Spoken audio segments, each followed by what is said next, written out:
Thank you lord. పరిశుద్ధులైనటువంటి తండ్రి, మహోన్నతుడైన మా దేవా, నీకు స్తోత్రాలు.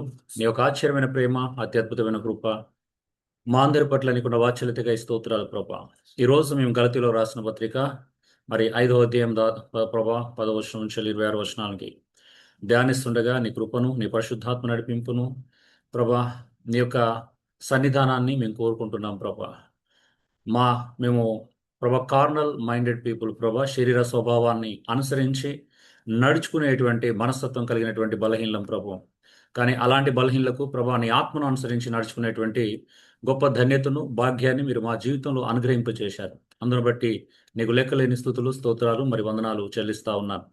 ప్రత్యేకించి మరి ఈ సమయంలో ప్రభా మా శరీర స్వభావాన్ని జయించి అర్థం చేసుకొని నీ ఆత్మానుసారంగా ఎలా నడుచుకోవాలో, ఎలా శరీర స్వభావాన్ని జయించాలో ప్రభా ధ్యానిస్తుండగా నీ యొక్క పరిశుద్ధాత్మ యొక్క శక్తి చేత మేము అందరం నింపబడినట్లుగా సహాయం దయచేయండి. ప్రతి ఒక్కరం కూడా ప్రభా మా బలహీనతలు గ్రహించి ఒప్పుకొని విడిచిపెట్టి ప్రభా నీ ఆత్మకు మమ్మల్ని, మా శరీర స్వభావాన్ని లోబరుచుకునేటువంటి ఆ యొక్క విధేయతలోకి, ఆ వినయంలోకి మేము ప్రవేశించినట్లుగా సహాయం దయచేయమని, ఈ రోజంతా మీరు మాతో నడిపించమని యేసు దివ్యనామములో వేడుకొంచున్నాను పరలోకపు తండ్రి. ఆమేన్. సో గలతీయులకు రాసినటువంటి పత్రిక మనం 5వ అధ్యాయం ధ్యానిస్తున్నప్పుడు చాలా ఆశ్చర్యకరమైనటువంటి మాటని ఇక్కడ మనం చూస్తున్నాం. సో నేను చెప్పున్నది ఏమనగా, ఆత్మానుసారంగా నడుచుకుని అప్పుడు మీరు శరీర ఏచ్ఛలను నెరవేర్చరు. చూడండి, ఎప్పటి వరకు మనం ఆత్మానుసారంగా అంటే శరీరేచ్ఛలను ఎప్పుడు జయించగలుగుతాం అంటే, ఆత్మానుసారమైన జీవితాన్ని మనం నెరవేర్చడం ఎప్పుడైతే ప్రారంభిస్తామో అప్పుడే శరీరేచ్ఛలను జయించగలుగుతాం. కానీ క్రైస్తవుడు మనం సహజంగా గమనించినప్పుడు ఏమనిపిస్తుంది అని అంటే, క్రైస్తవుడు చాలా మట్టుకు అసలు దీన్ని అంత సీరియస్గా తీసుకోవట్లేదు కదా. క్రైస్తవ జీవితంలో మనం 5 సంవత్సరాలు, 10 సంవత్సరాలు, 15 సంవత్సరాలు, 20 సంవత్సరాలు, ఈవెన్ 30-40 సంవత్సరాల క్రైస్తవ జీవితంలో గతం గడిచిపోయినప్పుడు కూడా, అరే నేను ఒక ఆత్మ సంబంధమైన వ్యక్తిని, నేను శరీర స్వభావాన్ని జయించాలి, నేను ఆత్మానుసారంగా నా జీవితాన్ని నేను కొనసాగించాలి అనేటువంటి ఆ స్పృహ, లేకపోతే అలాంటి మనస్సాక్షి, స్పృహ లేదు ఒకవైపు, మరొక వైపు ఆ మనస్సాక్షి కూడా చాలా మందికి లేదు.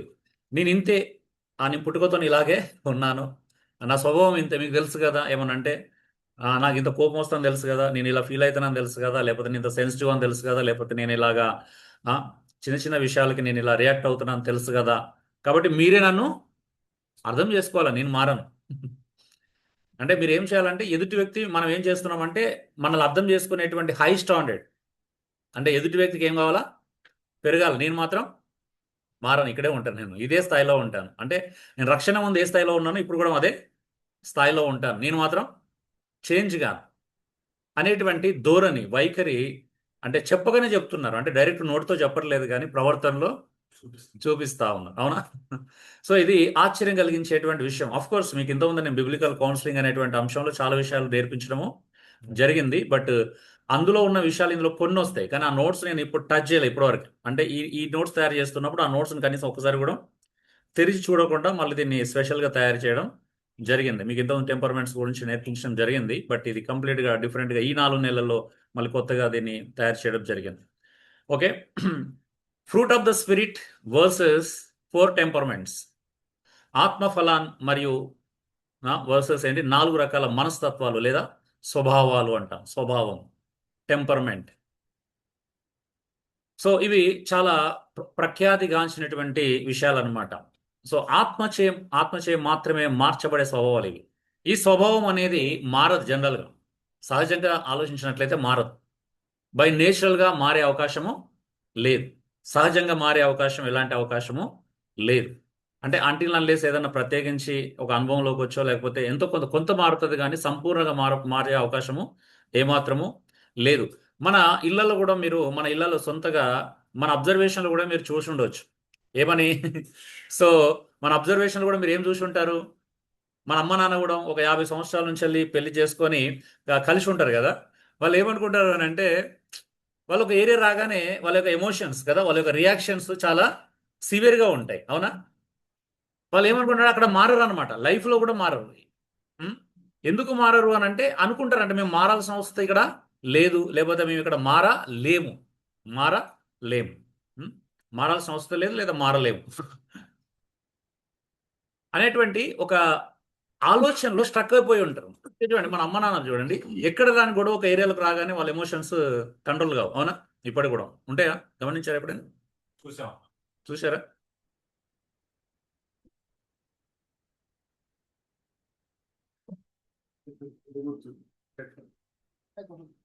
సో అర్థమైంది కదా. అంటే క్రైస్తవుడిగా మనం ఎప్పుడైతే ప్రభులోకి వచ్చినామో ఈ స్వభావం ఖచ్చితంగా మారాల్సిందే. మారాలా మారకూడదా? మారాలి. మారాలని బైబిల్ నొక్కి చెప్తుందా? ఇట్స్ ఓకే, నో ప్రాబ్లం అంటుందా? స్ట్రాంగ్గా చెప్తుంది. అవునా? మన ఎమోషన్స్ మీద బైబిల్ చాలా మాట్లాడుతుంది. అవునా? ఎమోషన్స్ గురించి బైబిల్లో చాలా పర్టికులర్గా టీచ్ చేస్తుంది. మన ఎమోషన్స్ ఎందుకు కంట్రోల్ చేసుకోవాలో పర్టికులర్ టీచ్ చేస్తుంది. ఎలా కంట్రోల్ చేసుకోవాలో నేర్పిస్తుంది. ఎందుకు కంట్రోల్ చేసుకోవాలో చెబుతుంది. ఎందుకు కంట్రోల్ చేసుకోవాల్సినటువంటి అవసరం ఉందో కూడా చెబుతుంది అనమాట. చూడండి, అక్కడ బొమ్మలు కనిపిస్తున్నాయి కదా మీకు అక్కడ. అది గమనించండి ఒకసారి. ఈ నలుగురు అంటే ప్రపంచంలో ఈ 4 రకాల పర్సనాలిటీస్ ఉంటాయి అనమాట. ఇలా చూస్తేనే మీకు అర్థం కావాలి ఈ నలుగురు ఎలా ఉన్నారు అని. ఈ మొదటి వ్యక్తి మిస్టర్ ఎగ్జైట్మెంట్ అనమాట. అంటే ఉద్రేకం ఎక్కువ ఈ వ్యక్తికి. అవన్నీ అవుతున్నాడు ఉద్రేకం. ఒక వ్యక్తి అంటే సో ఈయన మిస్టర్ ఏమంటారు, కోపిస్ట్ అనకూడదు. కోపిస్ట్ ఉంది, బట్ మిస్టర్ కంట్రోల్ అన్న అథారిటీ అంటే ఎక్కువ అనమాట. కంట్రోల్ చేయాలని చూస్తాడు. ఈవెన్ ఒక ఈ వ్యక్తికి బంధాలకు వచ్చిన కూడా రిలేషన్స్ కూడా కంట్రోల్ చేయాలని చూస్తాడు. ఆఫీస్లోనే కాదు, బయట కూడా సంబంధాలు కుటుంబాలు కూడా కంట్రోల్ చేస్తాడు. ఈయన మిస్టర్ ఏమంటారు అంటే థింకర్. అంటే ఒకవేళ నెగిటివ్ షేడ్లో మాట్లాడితే మిస్టర్ క్రిటిక్ అనమాట. సో ఇదనమాట. ఈయన మిస్టర్ కామ్. పర్ఫెక్ట్ కాదబ్బా, మిస్టర్ కామ్. సైలెంట్గా ఉంటాడు అనమాట. సో ఈ ఈ ఈ ఇమేజెస్ మీరు మనసులో పెట్టుకోండి. మనం ముందుకు వెళ్తున్నప్పుడు చాలా క్లియర్గా అద్భుతంగా చూస్తాం మనం. చాలా అద్భుతంగా ఉంటుంది మీరు గమనిస్తున్నప్పుడు. మీ నోట్స్లో కూడా కొన్ని ఇచ్చాను. ఇమేజెస్ ఇవ్వకపోయినా మ్యాటర్ అయితే చాలా క్రిస్టల్ క్లియర్గా ఉంటుంది. మీరు ఫాలో కావచ్చు. Okay.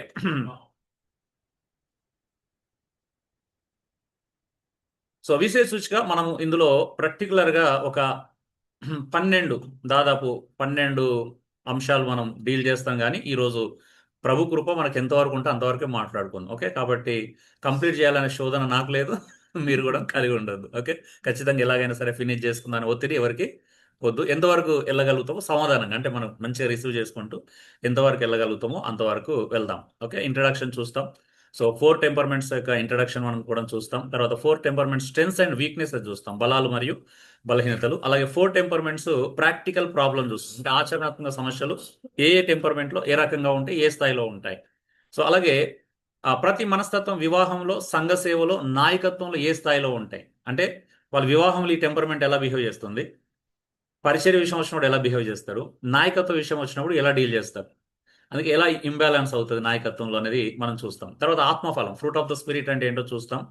So spirit transform temperament, అంటే ఆత్మచేత మార్చబడితే ఎలా ఉంటుంది ఈ టెంపర్మెంట్. ఈ టెంపర్మెంట్ ఇలా ఉంది మార్చబడ ముందు, కానీ మార్చబడితే ఎలా ఉంటుంది, ఆ వ్యత్యాసాలు కూడా మనము అద్భుతంగా గమనిస్తాం. So which temperament are you, నీ మనస్తత్వం లేదా నీ స్వభావం ఏంటి అంటే ఐడెంటిఫికేషన్ గురించి మనం ఆలోచన చేస్తాం. అంటే మన టెంపర్మెంట్ ఎలా మనం గుర్తిస్తాం అనేదాన్ని. So different nature one spirit, వేర్వేరు స్వభావాలు ఒకే ఆత్మ చేత మార్పు చెందినప్పుడు మన మధ్యలో ఉండేటువంటి ఐక్యత ఏ స్థాయిలో ఉంటుంది, అంటే ఆ ఆత్మ యొక్క ఆ స్వభావం ఏ స్థాయిలో ఉంటుందని చూసినప్పుడు అంటే ఎలా ఉంటుంది అంటే మన అందరం ఒకరొకరు చూసుకుంటే యేసుక్రీస్తును అద్దంలో చూసుకున్నట్టుగా ఆ రిఫ్లెక్షన్ అనేది రావాలి. యాక్చువల్ ఆ స్థాయికి వస్తాం మనం నిజంగా చెప్పాలంటే. చాలా అద్భుతం అది. అంటే మనకి వేరే వేరే విషయాల్లో ఏమున్నా కూడాము ఇక్కడికి వచ్చినప్పుడు ఏమవుతుంది అని అంటే మనం అందరం అలా రిఫ్లెక్ట్ అవుతాం, ఒక స్వభావాన్ని బట్టి ఒకరం రిఫ్లెక్ట్ అవుతూ ఉంటాం. సో ఫైనల్ సమరీ మనం చూస్తాం, చివరి సారాంశం. 12వది అడిషనల్ ఇన్ఫర్మేషన్, అదనపు సమాచారం ఉంటుంది. దీని గురించి మనం మాట్లాడుకోం, ఒకవేళ టైం ఉన్నా కూడా మాట్లాడుకోం, ఎందుకంటే ఇది మీరు చదువుకోవడానికి నేను డైరెక్ట్ మీకు స్టడీ నోట్స్ కింద ఇచ్చాను. అంటే మీ గురించి ఇంకా కొంచెం డీటెయిల్గా తెలుసుకోవడానికి అది హెల్ప్ చేస్తుంది, మీరు ఇంటికి వెళ్ళిన తర్వాత చదువుకోవచ్చు. ఓకే, సో ఇది నోట్స్లో ఉండేటువంటి ప్రాముఖ్యమైనటువంటి అంశాలు. ఇంట్రడక్షన్, ఉపోద్ఘాతం మనం చూస్తున్నాం. యా, వాస్తవానికి ఈ 4 టెంపర్మెంట్స్ మనస్తత్వాల గురించి తెలుసుకోవడం మనకు అంత అవసరమా? ఏం అవసరమా అసలు? అంటే కొన్నిసార్లు ఏమనిపిస్తుంది అంటే మన స్పిరిచువాలిటీ అరే మనకు ఏదన్నా వేరే విషయాలు నేర్చుకుంటే బాగుంటుంది, ఇవన్నీ నేర్చుకోవడం బదులు బయటికి వెళ్ళి స్వార్థ చెబితే బాగుంటుంది, లేకపోతే ఇంకేదైనా చేస్తే బాగుంటుంది. అంటే మనకున్నటువంటి ఆలోచన విధానం అంటే పరిపరి విధాలుగా ఆలోచిస్తూ ఉంటుంది అనమాట. ఇప్పుడు ఎవరన్నా బయట వ్యక్తులు ఇక్కడికి వచ్చారనుకో, అందుకే ఇది మనం ఇంటర్నల్గా మాట్లాడుకుంటాం. వాళ్ళు బయట వస్తే ఏం మాట్లాడుకుంటాం, టెంపర్మెంట్స్ గురించి మనకెందుకండి, అంటే ఏదైనా స్వార్థ చెప్తే సమయాన్ని సదినం చేసుకోవచ్చు. లేకపోతే ఇంకేదైనా చేస్తే సమయాన్ని సద్వినియోగం చేసుకోవచ్చు అని అనిపిస్తూ ఉంటాయి. బట్ ప్రాక్టికల్ థింగ్ ఏంటంటే ఇంటర్నల్గా నేను చేంజ్ కాకుండా ఎక్స్టర్నల్గా నేను ఎంత పరిచయం చేసినా, బయటికి వెళ్ళి మనం ఎన్ని చేసినా, ఎంతమందికి సువార్తను ప్రకటించినా, ఎంతమందిని గ్యాదర్ చేసుకున్నా, ఎన్ని సెమినార్లు అది చేసినా కూడా ప్రభావం ఉంటుందా నిజంగా? అంటే మనం చెప్పుకోవడానికి సాక్ష్యం ఉంటుంది. నేను ఇన్ని మీటింగ్లు చేసినాం, లేకపోతే ఇంతమంది టీచ్ చేసినాం, ఇంతమందికి మేము సుస్వార్త అందించాం, లేకపోతే ఇన్ని పబ్లిక్ మీటింగ్స్ పెట్టాం, లేకపోతే ఇన్ని కరపత్రికలు పంచాం. ఇది బాగుంటుంది సాక్ష్యాలు. బట్ మన గురించి ఏంటి? What about our character? What about our temperament? What about our emotions? అవునా? సో ఇవన్నీ సంగతి ఏంటి? మన భౌతికల సంగతి ఏంటి? మన మనస్తత్వం సంగతి ఏంటి? మనం ఎందుకు కొన్ని ఏరియాలలో మారట్లా? ఉం? అసలు తెలుసా, మన ప్రాబ్లం ఏంటంటే మన బలాలు కాదు, మన బలహీనతలు. మన బలాలతో అసలు సమస్య లేదు. ఎందుకంటే మన బలాలు చాలా అద్భుతమైనవి. ప్రతి ఒక్కరి బలాలు అద్భుతమైనవే. ఎందుకంటే అవి ఎంత శ్రేష్టమైనవి అంటే అసలు ఆ బలాలను చూస్తే బలహీనత ఉందా అని డౌట్ వచ్చే అంత శ్రేష్టమైనవి అవి. అనుమానం వస్తాయి అనమాట. ఒకవేళ మన బలాలు మనం చూపించుకుంటున్నప్పుడు అరే ఇతని కూడా ఒక బలహీనత ఉంటుందా అన్నంత అనుమానం వచ్చే అంత బలమైన బలాలు మనవి. ప్రతి ఒక్కరికి కూడా ఏ టెంపర్మెంట్లో కూడా. సో ఇక్కడ మనం ఒక టెంపర్మెంట్ని ఏమంటారు, డిస్క్రిమినేట్ చేయడం, తగ్గించడం, అంటే వివక్ష చూపించడం, ఒక టెంపర్మెంట్ మంచిది అని చెప్పడానికి ఎప్పుడు ప్రయత్నము చేయకూడదు కూడా. ఇట్స్ రాంగ్ అనమాట. ప్రతి టెంపర్మెంట్కి బలాలు ఉన్నాయి, ప్రతి టెంపర్మెంట్కి బలహీనతలు ఉన్నాయి. కాకపోతే ఎక్కువ తక్కువ అనే తేడాలు కొద్దిగా ఉండొచ్చు, బట్ నో డిస్క్రిమినేషన్ అనమాట. రెండోది, అవును, విశ్వాసులు ఈ 4 టెంపర్మెంట్స్ మనస్తత్వంలో కూడా తెలుసుకోవడం ఒక సైకలాజికల్ ఆసక్తి కోసం కాదు. మనం ఏదో ఇప్పుడు ఏమంటారు, ఎంఏ లేకపోతే బిఏ సైకాలజీ చేసి మనం ఏదో చేయడానికి కాదు. నేర్చుకుంటే తప్పేమీ కాదు. అయితే ఇది మనం నేర్చుకున్న ఉద్దేశము వేరు, కంప్లీట్గా వేరు. ఎందుకంటే మీరు లీడర్షిప్లో ఉన్నారు. మీరు ఏమంటారు, ఫ్యూచర్ లీడర్స్ మన దృష్టిలో, మా అందరి దృష్టిలో కూడా. సో ఫ్యూచర్ లీడర్స్ మేము ఏ ఏ స్థాయిలో కోరుకుంటున్నామో ఆ స్థాయిలో ఉండాలన్నది ఇక్కడ ముఖ్యమైనటువంటి ప్రధానమైనటువంటి విషయం. సో ఇది శిష్యత్వం, సంబంధాలు, సేవ మెరుగుపరచుకోవడం కోసం అవసరం అండి. శిష్యత్వాన్ని మనం ఎలాగ డెవలప్ చేస్తాం? ఎందుకంటే మీరు చూడండి, కొన్ని సవాళ్ళు మీకు ప్రాక్టికల్గా వచ్చినప్పుడు ఒక వ్యక్తిని డీల్ చేయడం మీకు చాలా కష్టంగా ఉంటుంది. అవునా? ఎందుకు వస్తుంది? అంత ఈజీ కాదు కదా. ఒక మనిషిని బలహీనతలు డీల్ చేయడం ఈజీ అండి? కొన్నిసార్లు తెలుసా, కొంతమంది మార్పు చెందడానికి ఇష్టపడరు. నేను ఒక మాట్లాడుతుంటే మేము మారనండి ఇంతే అని అంటే ఏం చేస్తాం?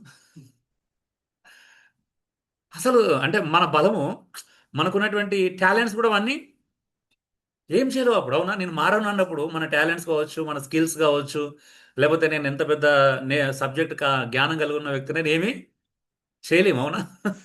నేను మారను అంటే ఏం చేస్తాం? సో అఫ్ కోర్స్ అలాంటి కండిషన్స్ కూడా మనం ఫేస్ చేయాల్సి వస్తుంది కొన్నిసార్లు. నేను ఇంతే అంటే నేను మారను. ఇగో మీరు ఏమైనా మార్చుకోవాలనుకుంటే మా ఆయన మార్చండి, లేకపోతే మా ఆవిడను మార్చండి ఒకసారి. మేము చూస్తాం ఛాలెంజ్ అంటారు కొంతమంది. సో మనం అలాంటి ఛాలెంజ్ ఏమి తీసుకోలేము వాస్తవం చెప్పాలి అని అంటే. సో మన ప్రభు అయిన యేసుక్రీస్తు ప్రతి ఒక్కరిని ఒకేలా చూడటం లేదు వాస్తవం చెప్పాలి అంటే. చూడలేదు. ఎందుకంటే ఒక్కొక్కరి బలహీనత ఆయనకు తెలుసు, ఒక్కొక్కరి టెంపర్మెంట్ ఆయనకు తెలుసు. ఆ టెంపర్మెంట్ కోణంలోనే చూశాడు. అలా చూసి అర్థం చేసుకున్నాడు. మీరు కావాలంటే 12 మంది శిష్యులకి యేసు ప్రభు మధ్యలో ఉన్నటువంటి ఆ 3.5 సంవత్సరాలు ఉన్నటువంటి సంబంధాలను మీరు పరిశీలిస్తే మీకు అర్థమవుతుంది. ఎందుకంటే మనం ఆ కోణంలో చూడం కాబట్టి మనకు అది అర్థము కాదు. అబ్జర్వేషన్ మనం చేయం అంతగా. ఉం? చూడండి, పేతురు ఉత్సాహవంతుడు. పేతురు ఎవరు? ఉత్సాహవంతుడు అన్నమాట, ఉద్రేకపరుడు. బాగా ఉద్రేకం ఎక్కువ, ఉత్సాహపరుడు. మీకు ఒక లాజిక్ చెప్తున్నాను, మంచిగా వినండి. ఇప్పుడు మంచిగా శ్రద్ధగా మీరు ఒక వ్యక్తిని అర్థం చేసుకోవడానికి, ఈ 4 టెంపర్మెంట్స్ని అర్థం చేసుకోవడానికి మీకు ఎగ్జాంపుల్ చెప్తున్నాను.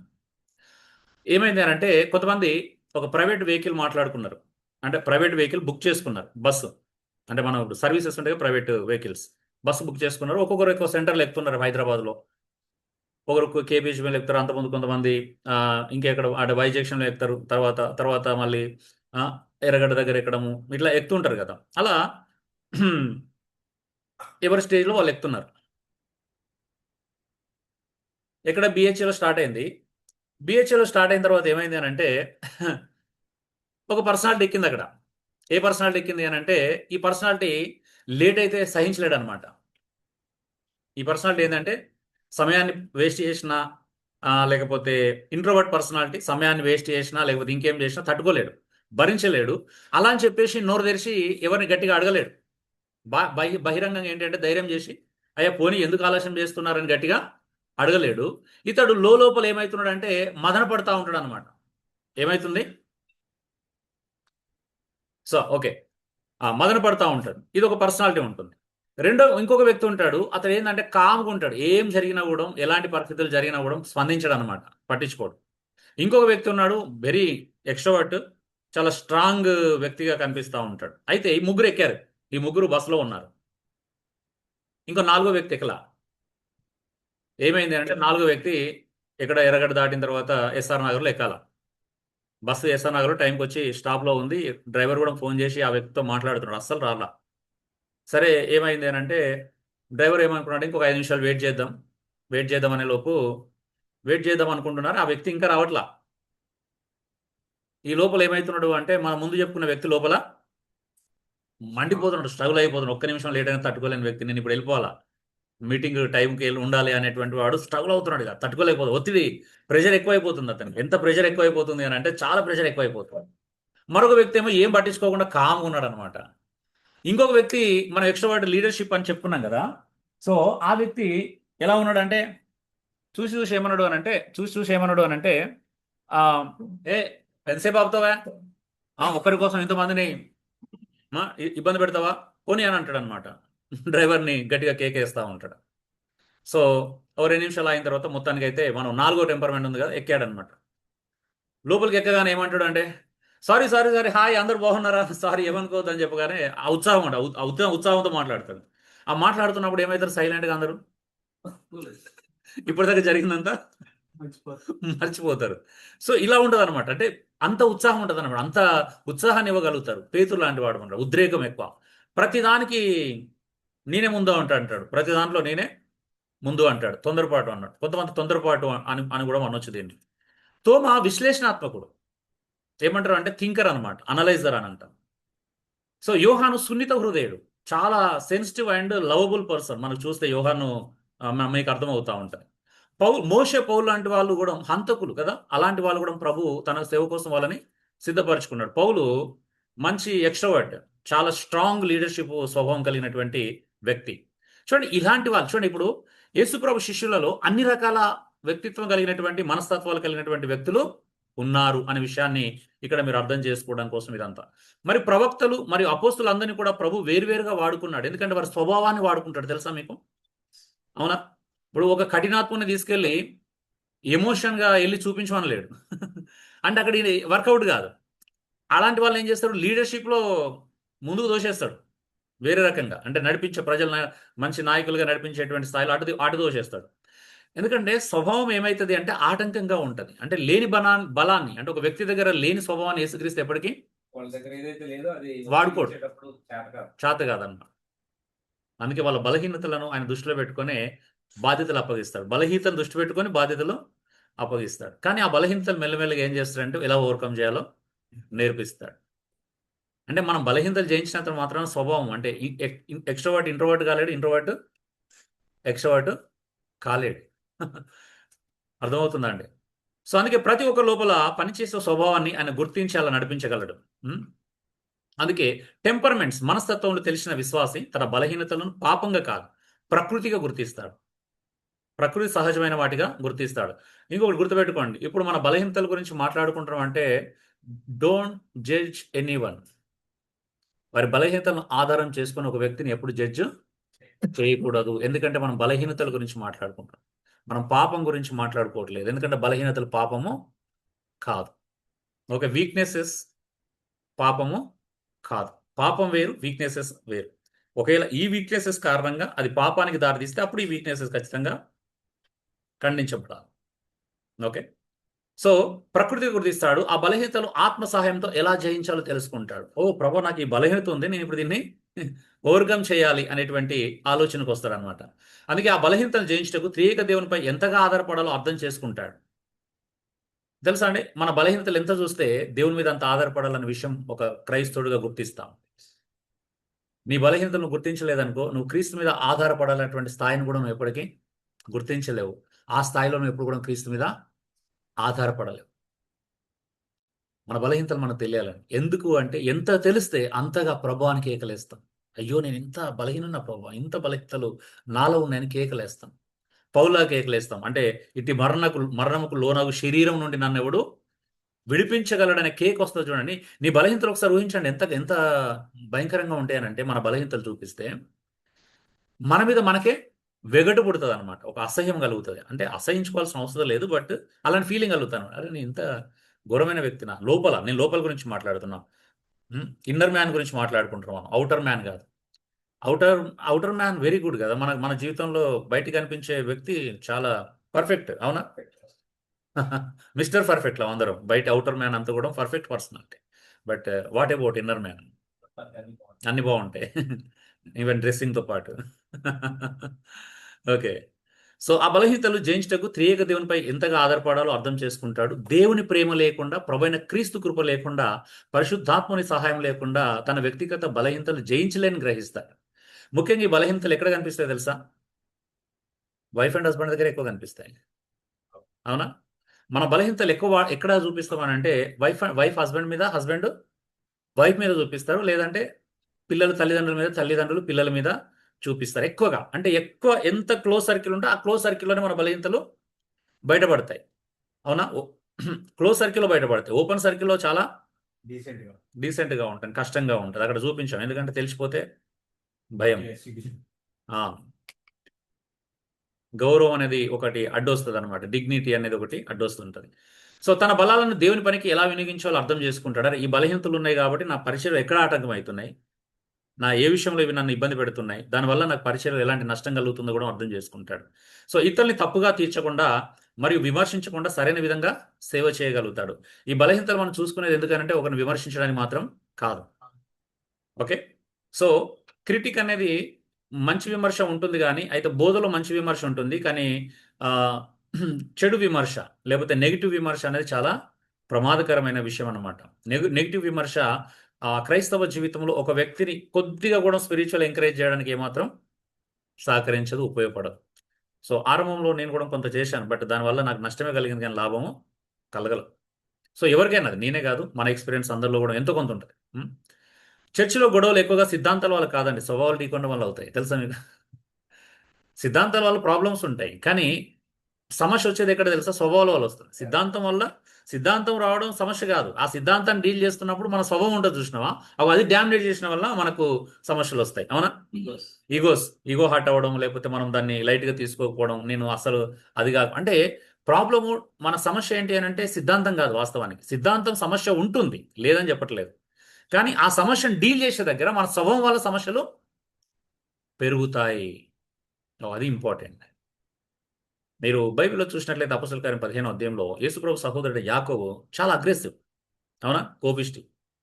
కానీ అలాంటి అగ్రెసివ్ కూడా అంటే పేతురు లేచి సాక్ష్యం చెప్పిన తర్వాత ఆయన మాట్లాడే విధానం చూడండి.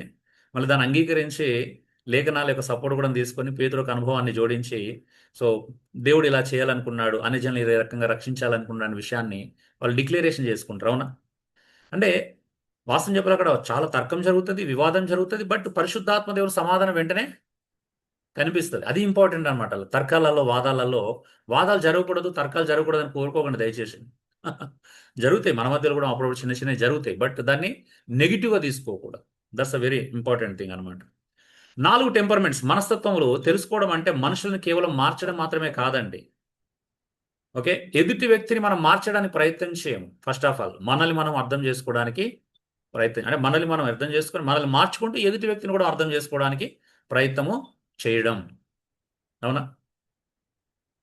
నాకు ఇది ఎప్పుడు అర్థమైంది తెలుసా? తప్పుగా అనుకోవద్దు, నేను కొన్ని ఉదాహరణలు వాడుతున్నానని. ఎందుకనంటే some time Christians very sensitive ఉంటారు, కొన్ని విషయంలో మరి సున్నితంగా ఉంటారు.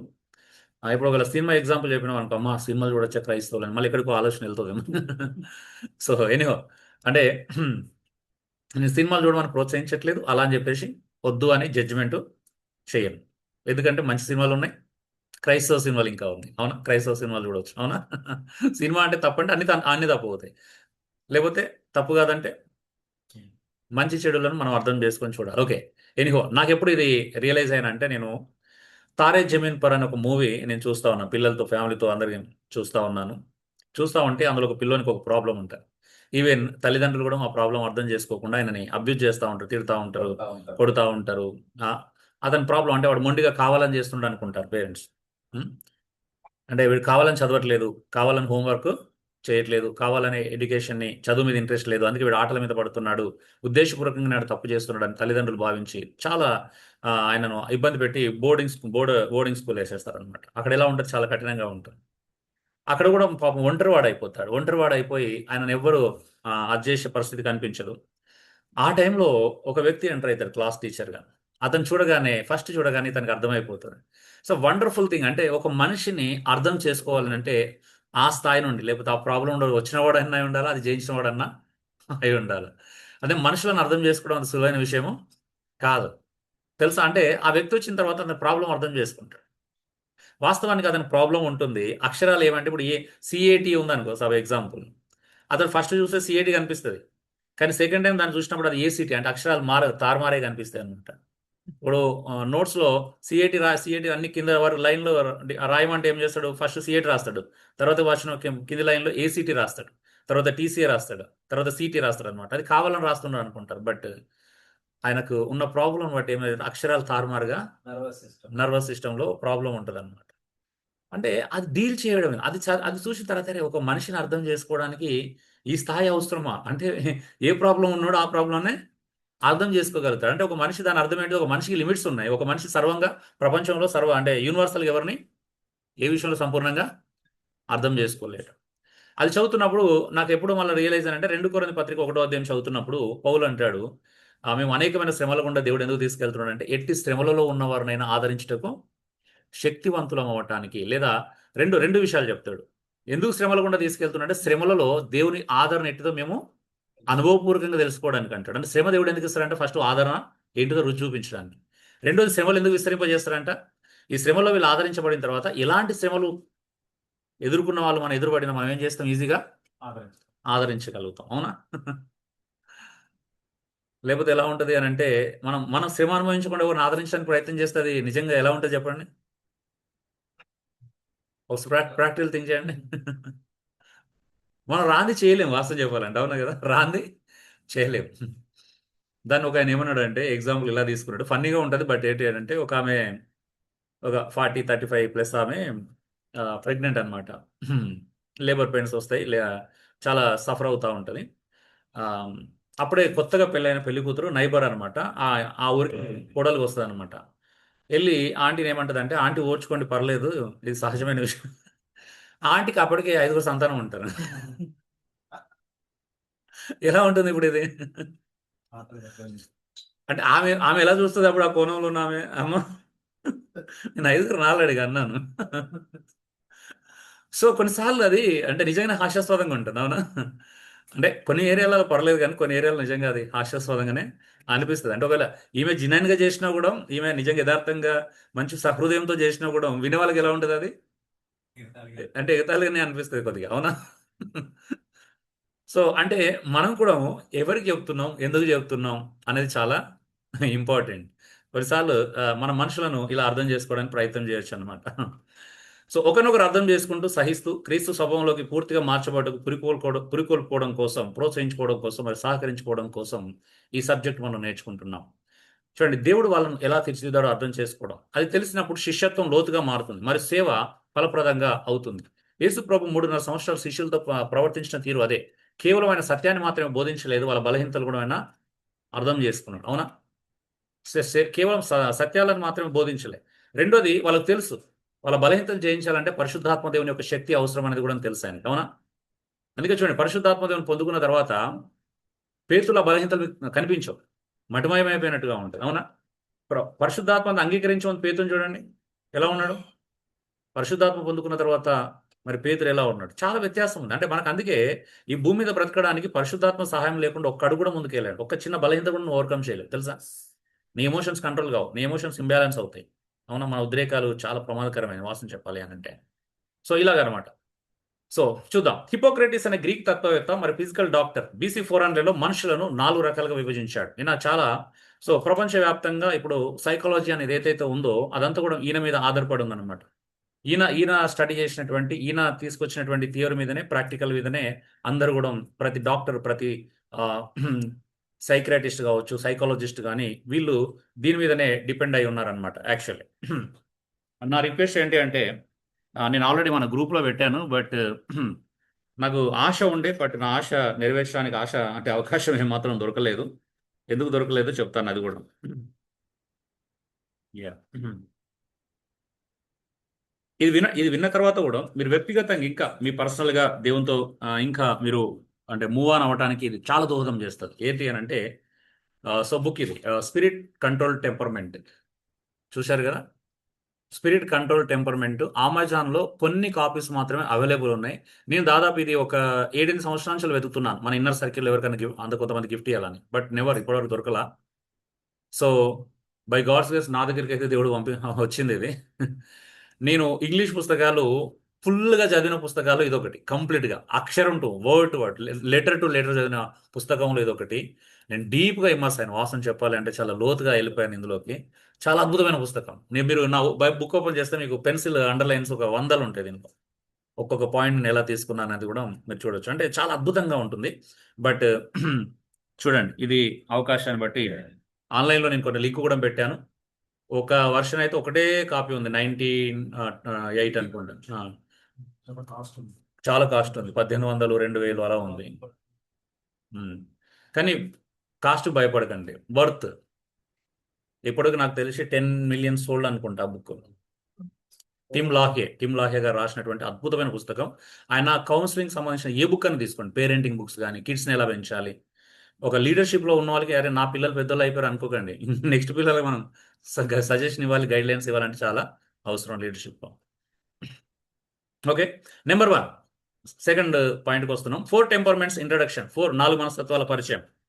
శాంగ్యూన్ ద పీపుల్ పర్సన్ అనమాట, ఈ పర్సనాలిటీ పేరు అనమాట. శాంగ్యూన్ అనేది పర్సనాలిటీ పేరు. ఎవరు? హిపోక్రటిస్ అని మాట్లాడుకున్నాం కదా, BC 400లో హిపోక్రటిస్ అనే వ్యక్తి ఈ పర్సనాలిటీకి పేరు ఇచ్చాడు, శాంగ్యూన్ అనే పేరు ఇచ్చాడు. ఓకే, శాంగ్యూన్ అనే వ్యక్తి ద పీపుల్ పర్సన్. మీకు బ్రాకెట్స్ ఉన్నాయి కదా, వెంటనే రాసేసుకోండి, ఇది మీకు చాలా తర్వాత హెల్ప్ అవుతుంది. మీకు కావాలంటే తర్వాత మీరు టీచింగ్ చేసే టైంకి నేను మళ్ళీ మీకు ట్రైనర్ కాపీస్ నేను సప్లై చేస్తాను. Okay, yeah.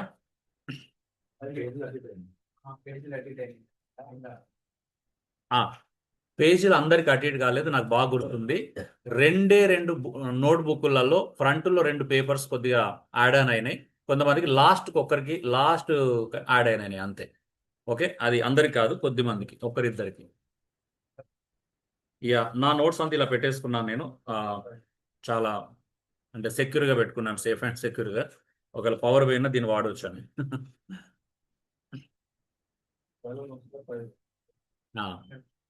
అంటే నేను ప్రింటింగ్ 2 నోట్స్ తీసిన తర్వాత మళ్ళీ నాకు ప్రేరేపణ వచ్చి 2 పేజీలు యాడ్ ఆన్ చేసిన అనమాట. అప్పటికి 2 ప్రింట్ అయిపోయినాయి. వాటికి మళ్ళీ స్పైరల్ బైండింగ్ చేసే ముందు సపరేట్ పేపర్స్ ప్రింట్ తీసి లాస్ట్ కొంతమందికి యాడ్ చేసాను, ఒకరికి ఏమో ఫ్రంట్లో యాడ్ అయినట్టుంది, చూడండి ఒకసారి, అది చేసుకోండి అంతే. ఓకే, ఇది అద్భుతమైనటువంటి పర్సనాలిటీ మనలో కూడా ఉన్నారు. శాంగ్యూన్ ద పీపుల్ పర్సన్, మీరు ఎవరో అర్థం చేసుకోవచ్చు. మనం ఇక్కడ పేర్లు ఏం ప్రస్తావించాం, జస్ట్ అర్థం చేసుకోవడానికి మాత్రమే. సో ఐ లైక్ దెమ్, అంటే నాకు చాలా ఇష్టం. ఎందుకంటే ప్రతి పర్సనాలిటీ మనం లవ్ చేయాలి. ఎందుకంటే ఒక పర్సనాలిటీ పట్ల ఎక్కువ, ఒక పర్సనాలిటీ తక్కువ మనం వివక్ష చూపించకూడదు. శాంగ్యూన్ ద పీపుల్ పర్సన్ అనమాట. ఈయన ఎవరు అంటే ప్రజల మనిషి, అంటే పీపుల్ ఓరియంటెడ్ అంట. శాంగ్యూన్ అనే పర్సనాలిటీ మన ఇళ్ళలో కూడా చూస్తాం, పీపుల్ ఓరియంటెడ్ అనమాట, ప్రజల మనిషి అనమాట. అంటే ఎలా ఉంటుంది, ఇప్పుడు ఎగ్జాంపుల్ శాంగ్యూన్ ఉన్నాడు అనుకోండి, ఒకవేళ మనము ఒక మంచి సెమినార్ పెట్టిన తర్వాత ఏమైతే అన్న వస్తానని చెప్పాడు అనుకో, అదే ముందు రోజు ఎవరన్నా పెళ్లికి పిలిచారనుకో అటు వెళ్ళిపోతారు అనమాట, అంత పీపుల్ ఓరియంటెడ్ అనమాట. అంటే అది జోక్ కాదు, అంటే సీరియస్గా మాట్లాడుకుంటాం, బట్ ఫన్నీగా ఉంటుంది, కొన్ని పర్సనల్ నేర్చుకునేటప్పుడు ఫన్నీగా ఉంటుంది. అంటే ప్రిఫరెన్స్ అనమాట, ప్రయారిటీస్ వాళ్ళకు. అంటే వాళ్ళు పీపుల్ ఓరియంటెడ్ కాబట్టి దానికి తొందరగా, అది బలహీనత అనమాట వాళ్ళది. అర్థమవుతుందా? మన బలహీనతలు, పాపాల గురించి మాట్లాడుకోవట్లేదు, బలహీనతలు మాత్రమే, వీక్నెస్ అనమాట అది. వాళ్ళకి ఎందుకు అక్కడ అంటే వాళ్ళకి ప్రజలు ఓరియంటెడ్ కాబట్టి అక్కడ ఉత్సాహం, అంటే వాళ్ళకి ఏముంటుంది, ఎంతూసిజం అనేది చాలా ఎక్కువ ఉంటుంది అనమాట, ఉత్సాహం ఎక్కువ ఉంటుంది కాబట్టి అటు వెళ్తే వాళ్ళకి కంఫర్ట్గా ఫీల్ అవుతారు అనమాట, అది వాళ్ళ బలహీనత అనమాట. సో అందుకు వెళ్తారు. కోర్ డ్రైవ్, మూల ప్రేరేపణ ఏంటంటే ఫన్, కనెక్షన్, ఎగ్జైట్మెంట్, ఆనందం, సంబంధాలు, ఉత్సాహం అనమాట. ఉత్సాహం ఎక్కడ ఉంటే అక్కడికి వెళ్ళిపోతారు. అంటే వాళ్ళు ఎక్కడున్న ఉత్సాహం, అంటే ఒకవేళ శాంగ్యూన్ ఉన్న చోట చావు దగ్గర కూడా ఉత్సాహాన్ని కలిగించగలుగుతారు, నాట్ ఏ జోక్. అంటే వాళ్ళు ఒక చావు దగ్గరికి వచ్చినా కూడా నవ్వించగలుగుతారు, ఒక పేషెంట్ కూడా నవ్వించగలుగుతారు. అంటే మనం ఒక వార్డు విజిటింగ్ ఒక శాంగ్యూన్ వెళ్ళాం అనుకో, అక్కడ కూడా నవ్వించగలుగుతారు. ఒకవేళ పేషెంటే శాంగ్యూన్ అనుకో, ఆయన రివర్స్ మనల్ని నవ్విస్తారు, మనం ఓదార్చడానికి ముందే.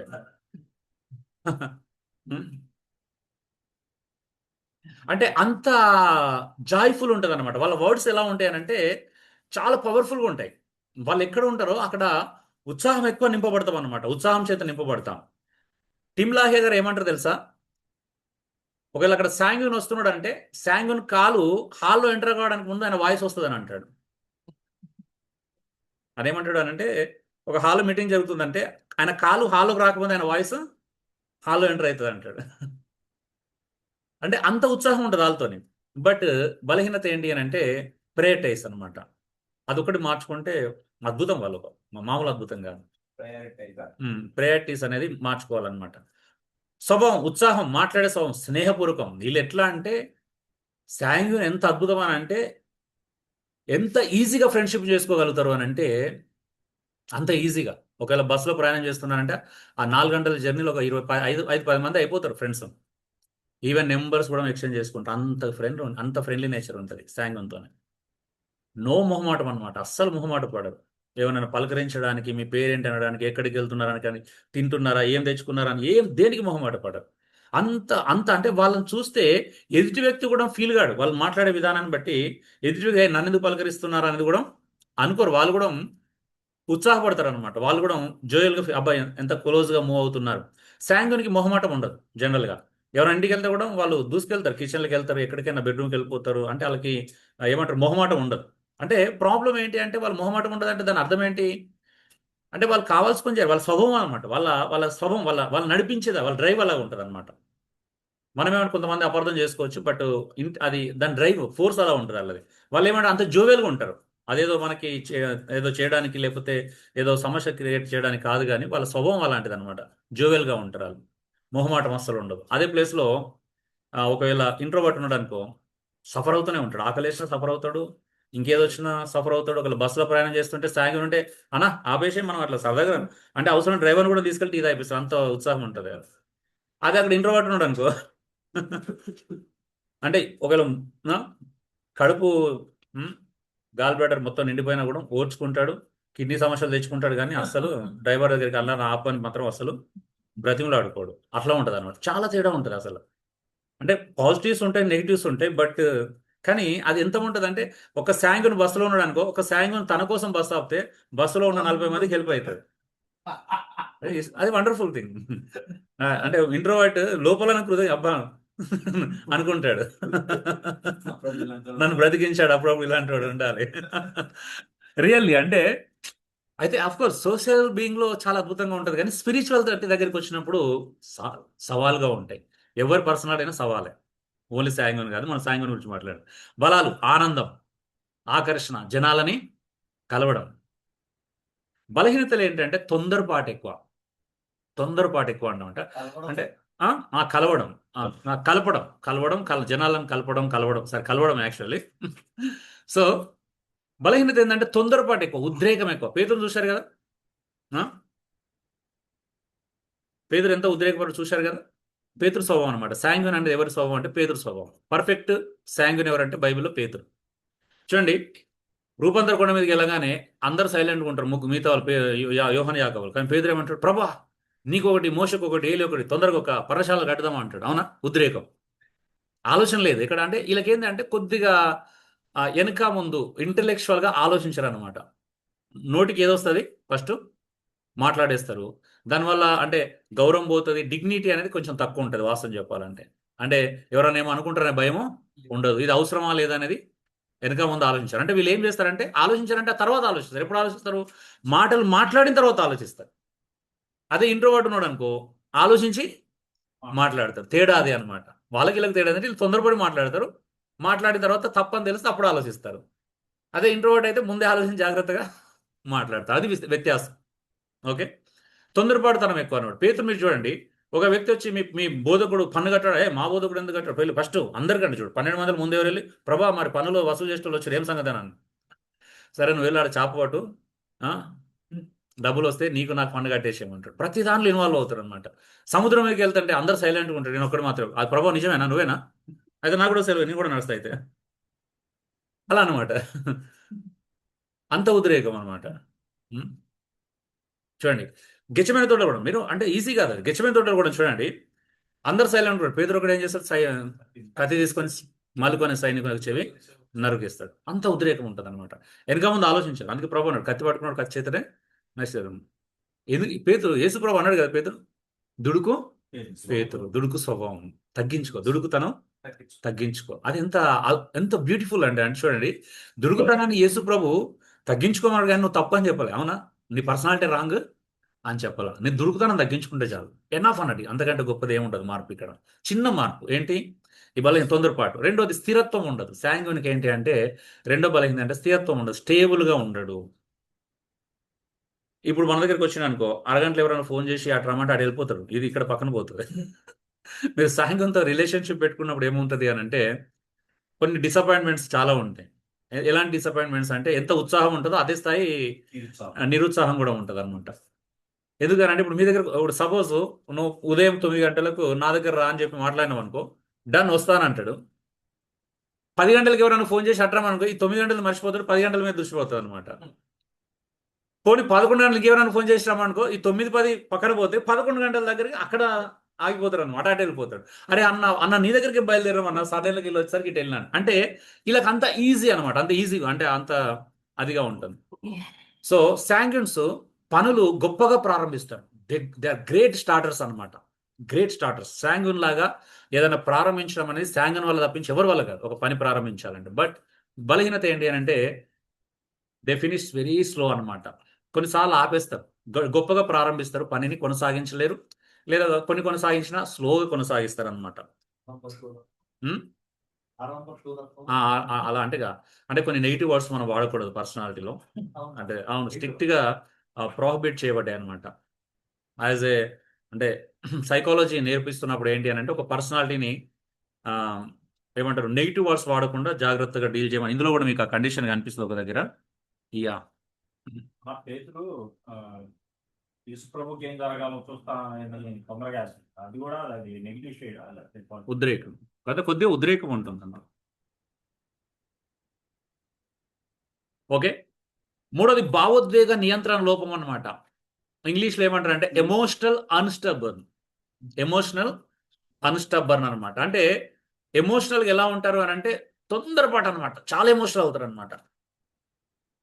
ఇప్పుడు ఎగ్జాంపుల్ అన్నా, నేను ఇక్కడ ఉండే ఎగ్జాంపుల్ చెప్తున్నాను. మన సంఘంలో ఒక సహోదరుడు ఉన్నాడు, అతనికి ఒక కష్టం వచ్చింది, ఒక 50,000 హాస్పిటల్గా ఖర్చులు అవుతాయని అన్నారు. సో కాబట్టి మనం ఏం చేద్దామని అంటే 50,000 మనం తలా ఇంత వేసుకొని చేద్దామని అన్నాను. ఫస్ట్ ఎవరు స్పందిస్తారు తెలుసా గ్రూప్లో? శాంగన్. అన్నా నేను రెడీ అని అంటాడు. సో రెడీ అంటాడు, బట్ ప్రాక్టికల్ మూవ్ ఆన్ ఉండదు. అంటే అయితే అప్పటికి వల్ల ఏం హెల్ప్ జరుగుతుంది అంటే ఈయన ఒక్కడు ఉద్రేకపడడం ద్వారా కొంతమంది సంఘంలో మిగతా వాళ్ళు ముందుకు వస్తారనమాట. ఈయన చేయడం చేయకపోవడం సెకండరీ, అది వెనుక పోతుంది. ఇంకో వాళ్ళకి ఏమవుతుంది అని అంటే అది ప్రోత్సాహకరంగా మారుతుంది అనమాట. అందుకే చూడండి, మీరు శాంగన్ ప్రజలను ఉత్సాహపరచడంలో మొదటి పర్సన్ కాబట్టి. సో శాంగన్ మనం చిన్న బలహీనతలు జయించడానికి హెల్ప్ చేయాలా. రెండోది కోల్రిక్ ద లీడర్. కోల్రిక్ ఎవరు? లీడర్. బోర్న్ లీడర్స్ అనమాట. వాళ్ళు బోర్న్ ఎన్సిజం ఎట్లా ఉంటుందో వీళ్ళు బోర్న్ లీడర్షిప్ క్వాలిటీస్ అలా ఉంటాయి. లీడర్ అంతే. ఇలాంటి వాళ్ళు ఆర్మీలో మంచి మంచి ఏరియాలో బాగా సెట్ అవుతారు. కోడ్ డ్రైవ్ ఏంటంటే కంట్రోల్ అన్నమాట. వీళ్ళకి ఏమి ఇష్టం అంటే కోర్లర్కి కంట్రోల్ చేయడం ఇష్టం, నియంత్రణ అన్నమాట. యాక్చువల్లీ చాలా మంది డిక్టేటర్స్ అందరూ కూడా కోల్రిక్స్. మీరు చూడండి చరిత్రలో హిట్లర్ లాంటి వాళ్ళు, ఇదంతా కోల్రిక్ పర్సనాలిటీ. మీకు తెలుసా కోల్రిక్కి ఎమోషన్స్ తక్కువ ఉంటాయి. ఇప్పుడు శాంగుడికి ఎంత ఎమోషన్స్ మీటర్ 100% దాటితే వీళ్ళది ఎట్లుంటుంది అంటే 10 బిలో ఉంటుంది. వీళ్ళు ఎమోషన్స్ ఆధారంగా ఏ పని చేయరు. కోల్రిక్ ఎమోషన్స్ ఉండవు, ఉంటాయి కానీ ఎమోషన్స్ ఉండవు. అంటే సెంటిమెంట్ కూడా వాళ్ళకి ఎలా ఉంటుంది అని అంటే లీడర్షిప్ క్వాలిటీలోనే ఉంటుంది, కంట్రోలింగ్లోనే ఉంటుంది, అటువైపే ఉంటుంది. సో కంట్రోల్, రిజల్ట్స్, వీళ్ళకి ఏం కావాలంటే ఫలితాల మీద ఎక్కువ దృష్టి పెడతారు అనమాట. ఫలితాల మీద ఎక్కువగా ఫోకస్ చేస్తారు, సాధించి తీరాల్సిందే. కోల్రిక్ దే నెవర్ గివ్ అప్ అండి. మీరు కోల్రిక్ని డిస్కరేజ్ చేయడం ఈ తరం కాదు, ఎవరి తరం కాదు. ఒక కోల్రిక్ని డిస్కరేజ్ చేయడం ఈ తరం కాదు, నిరుత్సాహపరచలేదు అంత రిజల్ట్ మీద. అంటే ఒకవేళ మీరు ఏమంటారు మార్కెటింగ్ డిపార్ట్మెంట్ ఉన్నాడు అనుకో, కింద మీద పడి ఒకవేళ మొదటి 20 రోజులు కాకపోయినా లాస్ట్ 10 రోజులు అయినా సాధించి తీరుతాడు. అంటే రీచ్ అవుతారు అనమాట. టార్గెట్ రీచ్ అవుతారు. అంతా ఉంటుంది అని ఒక ఎడ్యుకేషన్ అంటే చదువుకున్నప్పుడైనా ఉద్యోగంలో అయినా అస్సలు. సో అందుకే ఎక్కువగా అచీవ్మెంట్ అనమాట, విజయాలు సాధించడం కోల్రికి చాలా ఇష్టం. ఎలాగైనా సరే విజయం సాధించాల్సిందే. కోల్రిక్ ఓటమిని ఎప్పటికీ అంగీకరించడు. ఈవెన్ మాట ద్వారా కూడా అంగీకరించాడు. నేను ఓడిపోయినాను అసలు చెప్పలేడు, చెప్పడు అస్సలు. మీరు ట్రై చేయండి కావాలంటే. ఉమ్, అలా ఉంటుంది అనమాట. అందుకే మీరు పెద్ద పెద్ద మీరు సాఫ్ట్వేర్ కంపెనీలో, మీరు కార్పొరేట్ సంస్థల్లో నేను వాళ్ళతో మాట్లాడుతుంటాం కదా, కొన్నిసార్లు మాట్లాడుతున్న వాళ్ళు చెప్తారు, అన్న మీరు చెప్పింది వాస్తవము, మా దగ్గర కూడా కోల్డ్రిక్స్ ఉంటారు, ఎలా ఉంటారు అని అంటే ఒక వ్యక్తిని తొక్కైనా పైకి ఎక్కుతారనమాట, కానీ ఓటమిని అంగీకరించారు, యాక్సెప్ట్ చేయరు. అర్థం ఉంటుంది అనమాట. స్వభావం, నాయకత్వం, లీడర్షిప్ క్వాలిటీ హై రేంజ్లో ఉంటుంది అనమాట, హై వోల్టేజ్. రెండోది నిర్ణయాత్మకత, నిర్ణయాలు తీసుకోవడంలో వెరీ ఫాస్ట్ ఉంటారు, ఒక్క క్షణం కూడా ఆలోచించారు. అంటే దానివల్ల ప్రజలు హర్ట్ అవుతారా, ఫీల్ అవుతారా, ఎమోషన్స్ ఎలా అవుతాయి అనే దాన్ని కూడా అస్సలు పట్టించుకోరు అనమాట. అంత ఫాస్ట్గా నిర్ణయాలు తీసుకుంటారు, ఇమ్మీడియట్ నిర్ణయాలు తీసుకుంటారు. నెక్స్ట్ ఫలితాలపై దృష్టి ఎక్కువ పెడతారు, వాళ్ళకి కావాల్సిన రిజల్ట్స్. ఆ రిజల్ట్స్ సాధించడానికి కుటుంబ సభ్యులు, సంఘంలో ఉన్న వ్యక్తులు హర్ట్ అవుతారా, ఫీల్ అవుతారా అనేది అస్సలు పట్టించుకోరు. ఎందుకంటే వాళ్ళకి ఆ తీరిక ఉండదు ఫస్ట్ ఆఫ్ ఆల్. అంటే వాళ్ళకి అది అర్థం చేయించి నీ వాళ్ళు ఇంతమంది ఇలా సఫర్ అవుతున్నారు అని ఒకవేళ వాళ్ళ దృష్టికి తీసుకొస్తే చెప్పలేం, కానీ అప్పటిదాకా వాళ్ళు అలాగే కంటిన్యూ అవుతూ ఉంటారు. బలాలు, ధైర్యం ఎక్కువ, చాలా ధైర్యవంతులు. ఆ, బాధ్యత ఎక్కువ. ధైర్యవంతులు అంటే పబ్లిక్లో ఎక్కడైనా ఈజీగా ధైర్యంగా మాట్లాడగలుగుతారు, ధైర్యంగా నిర్ణయాలు తీసుకోగలుగుతారు, ధైర్యంగా ఖండించగలుగుతారు, ఏదైనా. బాధ్యత ఎక్కువ, లక్ష్య సాధన అన్నమాట. వీళ్ళు ఏమంటారు, గోల్ ఓరియంటెడ్. శాంగున్ ఎవరు, గోల్ ఓరియంటెడ్. సారీ, క్షమించాలి, కోల్రిక్ ఎవరు, గోల్ ఓరియంటెడ్. శాంగున్ ఎవరండి, పీపుల్ ఓరియంటెడ్. అందుకే శాంగున్లో ఏముంటది అని అంటే పీపుల్ ఓరియంటెడ్ కాబట్టి రిజల్ట్స్ తక్కువ ఉంటాయి వాళ్ళ దగ్గర. ఏముంటాయి అంటే ఒకసారి 50 సంవత్సరాల వెనక జీవితం చూసుకుని ఏం సాధించినట్టు ఏముండదు. ప్రజలు పరిచయాలు ఎక్కువ ఉంటాయి, కమ్యూనికేషన్ ఎక్కువ ఉంటుంది, ఏమైనా సాధించడం అంటే ఏమీ ఉండదు. వీళ్ళకి ఎట్లుంటుంది అంటే శాంగున్ ఎక్కువ బిజీ ఉంటారు, రిజల్ట్స్ తక్కువ ఉంటాయి, ఎక్కువ అలసిపోతారు. ఎక్కువ బిజీ ఉంటారు, ఎక్కువ అలసిపోతారు. బట్ ఏముంటుంది అంటే ప్రాఫిటబుల్ ఉండదు అనమాట. వీళ్ళ కమ్యూనికేషన్స్, వీళ్ళ పనులలో ఏముండదు, ప్రాఫిటబుల్ పనులు ఏమీ ఉండవు, తక్కువ ప్రాఫిట్ ఉంటుంది అనమాట, ఫలితాలు తక్కువ. మళ్ళీ అలసిపోతారా, ఎక్స్ప్రెసివ్గా ఉంటాడు సాయంగన్. అదే అనమాట. ఇది మీకు కోల్రిక్ ఎక్స్ప్రెసివ్, కోల్రిక్ కూడా చాలా ఎక్స్ప్రెసివ్, అస్సలు బోల్డ్. ఏదైనా ఉంటే ముఖాముఖి చెప్పేస్తారు, నాన్సర్ విషయాన్ని. నువ్వు నచ్చలేదంటే నచ్చలేదు అంటాడు అంతే. అయ్యో నచ్చలేదు అంటే ముఖం మీద చెప్తే ఏమైనా ఫీల్ అవుతాడు అనే అది వాళ్ళ లోపల అస్సలు కనిపించదు. నువ్వు ఇంటికి వచ్చి మంచిగా ఆతిథ్యం ఇవ్వు, కూరలు ఎట్లున్నాయి, వంటలు ఎట్లున్నాయి అని అడుగు. ఇంట్రోవర్ట్స్ మిగతా వాళ్ళు పర్లేదు, బాగున్నాయి అని చెప్పేసి మొహమాటానికనే చెప్తారు. కోల్రిక్ అస్సలు మొహపడతాడు, బాగాలేదంటే బాగాలేదంతే. వాళ్ళు పీపుల్ ఏం ఫీల్ అవుతారని వాళ్ళకి అవసరము లేదు. మిగతా పర్సనల్ ఏం చేస్తారు, అరే గాయపరచొద్దు అని ఫీలింగ్ ఉంటుంది, కానీ కోల్రిక్ ఆ ఫీలింగ్ అసలు ఉండదు. ఇద్దరు ఎక్స్ట్రోవర్ట్స్, చూద్దాం అవన్నీ. మీకు అవన్నీ కంగారు పడొద్దు. నేచురల్ బ్లెండ్స్ గురించి మాట్లాడుకుంటాం, అపోజిట్స్ బ్లెండ్స్ గురించి మాట్లాడుకుంటాం, కాంప్లిమెంటరీ బ్లెండ్స్ గురించి కూడా మాట్లాడుకుంటాం. Okay, so melancholy the thinker. Melancholy ఎవరు, థింకర్, ట్యాంకర్ కాదు, థింకర్, ఆలోచనకర్తలు అనమాట, అనలైజర్స్, గ్రేట్ అనలైజర్స్. మీకు నలుగురు కలిసి పనిచేస్తే ఎంత అద్భుతంగా ఉంటుందో కూడా మీరు అర్థం చేసుకోవాలి, వాసన చెప్పాలి అంటే. కోర్ డ్రైవ్, మూల ప్రేరేపణ, మీనింగ్ అంటే క్వాలిటీ, చాలా క్వాలిటీ మీద ఎక్కువ ఫోకస్ చేస్తారనమాట. క్వాంటిటీ వీళ్ళకి మ్యాటర్ కాదు, క్వాలిటీ వెరీ మ్యాటర్ అనమాట. అందుకే ఆ ఫ్రెండ్స్ కూడా వీళ్ళు సెలెక్టివ్గా ఉంటాయి. అంటే ఎక్కువ మందితో ఫ్రెండ్షిప్ చేయలేరు, శాంగున్ లాగా 100 మందితో కలిసిపోలేరు.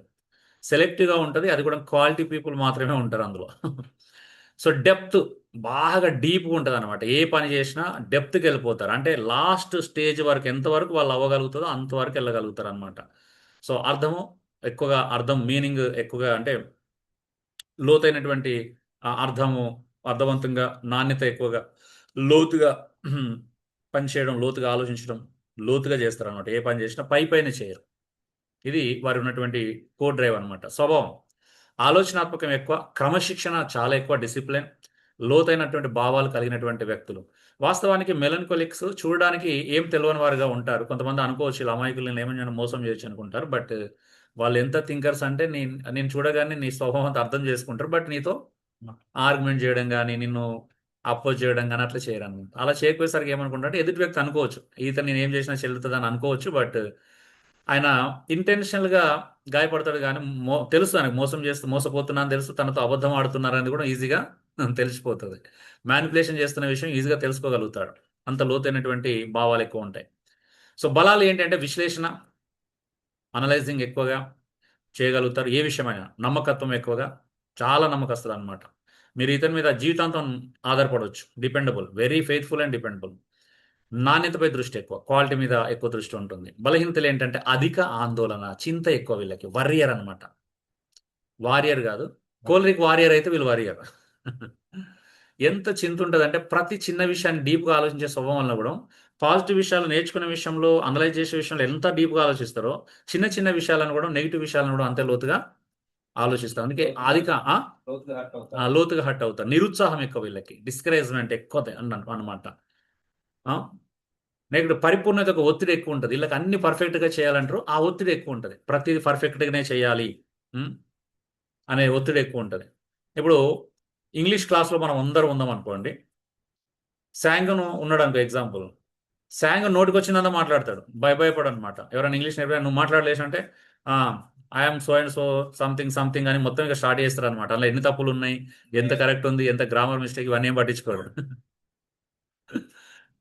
అదే కోల్రిక్ మొత్తానికి అయితే మేనేజ్ చేసేస్తాడు, ఒప్పుకోడు, ఓటమిని అంగీకరించాడు వాడు. అదే ప్లేస్లో మెలంకోలి ఉన్నాడు అనుకో, అస్సలు అంటే ఆ వర్డ్ పర్ఫెక్ట్గా పలికేంత వరకు లేవాడు, నిలబడు, మాట్లాడు, సైలెంట్గా చూస్తాడు. అంటే ఒకవేళ ఇన్సల్ట్ చేసినా భరిస్తాడు కానీ లేచి మాత్రం మాట్లాడలేడు అనమాట. అలా అనమాట. అంటే పరిపూర్ణంగా వస్తేనే చేయాలి, మిస్టర్ పర్ఫెక్ట్ అనమాట. ఇది ఒత్తిడి, ఇది ఒక రకంగా నెగిటివ్. ఇది అంటే ఈ బలం వల్ల ఏమవుతుందంటే ఈ బలహీనత రిఫ్లెక్ట్ అవుతుంది. ఒత్తిడి అనేటువంటి పరిస్థితిని ఎదుర్కొంటాడు. తొందరగా డిస్కరైజ్ అవుతారు. ఒకవేళ 9 గంటలకు మనం ఏదైనా చేయాలనుకున్నాం, 5 నిమిషాలైనా 5 నిమిషాలు కూడా డిస్కరేజ్ అవుతాడు. అంత నిరుత్సాహం ఎక్కువ ఉంటుంది. ఇప్పుడు భార్యతో బయటికి వెళ్దాం అనుకో, భార్య ఇప్పుడు మనం అరగంటలో బయటికి వెళ్దాం అంటే భార్య అరగంట కాదు గంట చేసింది అనుకో, కొలాప్స్ అక్కడ. ఆ రోజు ప్రోగ్రామ్ క్యాన్సల్. అంత తొందరగా నిరుత్సాహం చెందుతాడు. నువ్వు ఎంకరేజ్ చేయలేవు. అంటే శాంగ్విన్ అంటే మెలంకోలిక్ని ఎంకరేజ్ చేయడం నీ వల్ల కాదు. నువ్వు సారీ చెప్పు, నువ్వు ఎన్న చేయి, ఇంకా అయిపోయింది, ఆడ క్లోజ్ అనమాట డోరు. అంతే, ఫిక్స్డ్ అనమాట. ఇంకా నేను రాను అంటాడు. నువ్వు రాను, నువ్వు పోతే పో అంటాడు. ఇక నేను రాను, నువ్వు పోతే పో. This is your property.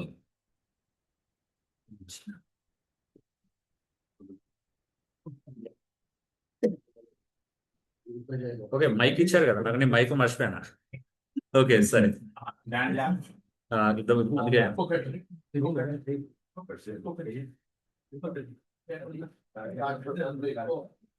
వద్దులే, ఇది వద్దు. నా వాయిస్ అయితే వినబడుతుంది కదా నేను. ఇప్పుడైతే లేదు, వచ్చినప్పుడు చూద్దాం. 4th one, ఫ్లెగ్మాటిక్. శాంగ్విన్ కూడా ఏంటంటే quality oriented. Melancholy quality oriented, నాణ్యత ఎక్కువ అనమాట. నాణ్యత మీద దృష్టి, రాజుపడడు, ఇష్టపడడు. So phlegmatic, the peace maker. Core drive, peace, stability, harmony. మూల ప్రేరేపణ, శాంతి, స్థిరత్వం, సమతుల్యత. చూడండి, మీరు ఇప్పుడు క్రికెట్ టీం చూసారు అనుకోండి, ఈ పర్సనాలిటీ ఎవరు ఉన్నారు అని అంటే ధోని. నువ్వు తుఫాన్ వచ్చిన పరిస్థితి మ్యాచ్లో జరగని చెలించడం అనమాట. కూల్, మిస్టర్ కూల్ అంటే మిస్టర్ కూల్. అది వాస్తవానికి జట్టుకు బలం ఒక రకంగా. అంటే టెన్షన్ తీసుకోడు. మీరు చూసి ఎప్పుడైనా ధోని టెన్షన్ పడడం, ఎప్పుడైనా ఎవరైనా ఎక్కడైనా ఒక చిన్న సెకండ్, 1 సెకండ్, అంటే క్రికెట్ చూసిన అడుగుతారు.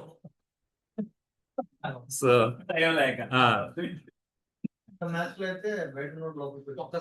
అది ఎప్పుడు అంటే ఇక తప్పని పరిస్థితి వచ్చినప్పుడు అదేంటిది, అది యాక్చువల్లీ ఒత్తిడి తీసుకురాళ్ళు.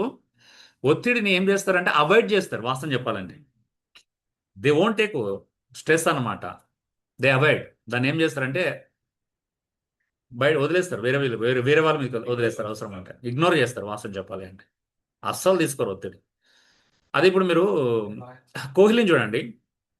కోహ్లీకి ఎంత గంగూలీ కానీ కోహ్లీ కానీ అగ్రెసివ్ ఉంటారు. మీరు చూడండి ఆటలో కానీ ది నెవర్ గివ్ అప్. అస్సలు ఓటమని నేను ఎంత లైట్గా తీసుకోరాలి అసలు. చూసారు కదా మీరు ఎప్పుడైనా ఇంటర్వ్యూలో చూడండి, ఆట తీరును చూడండి, గమనించండి.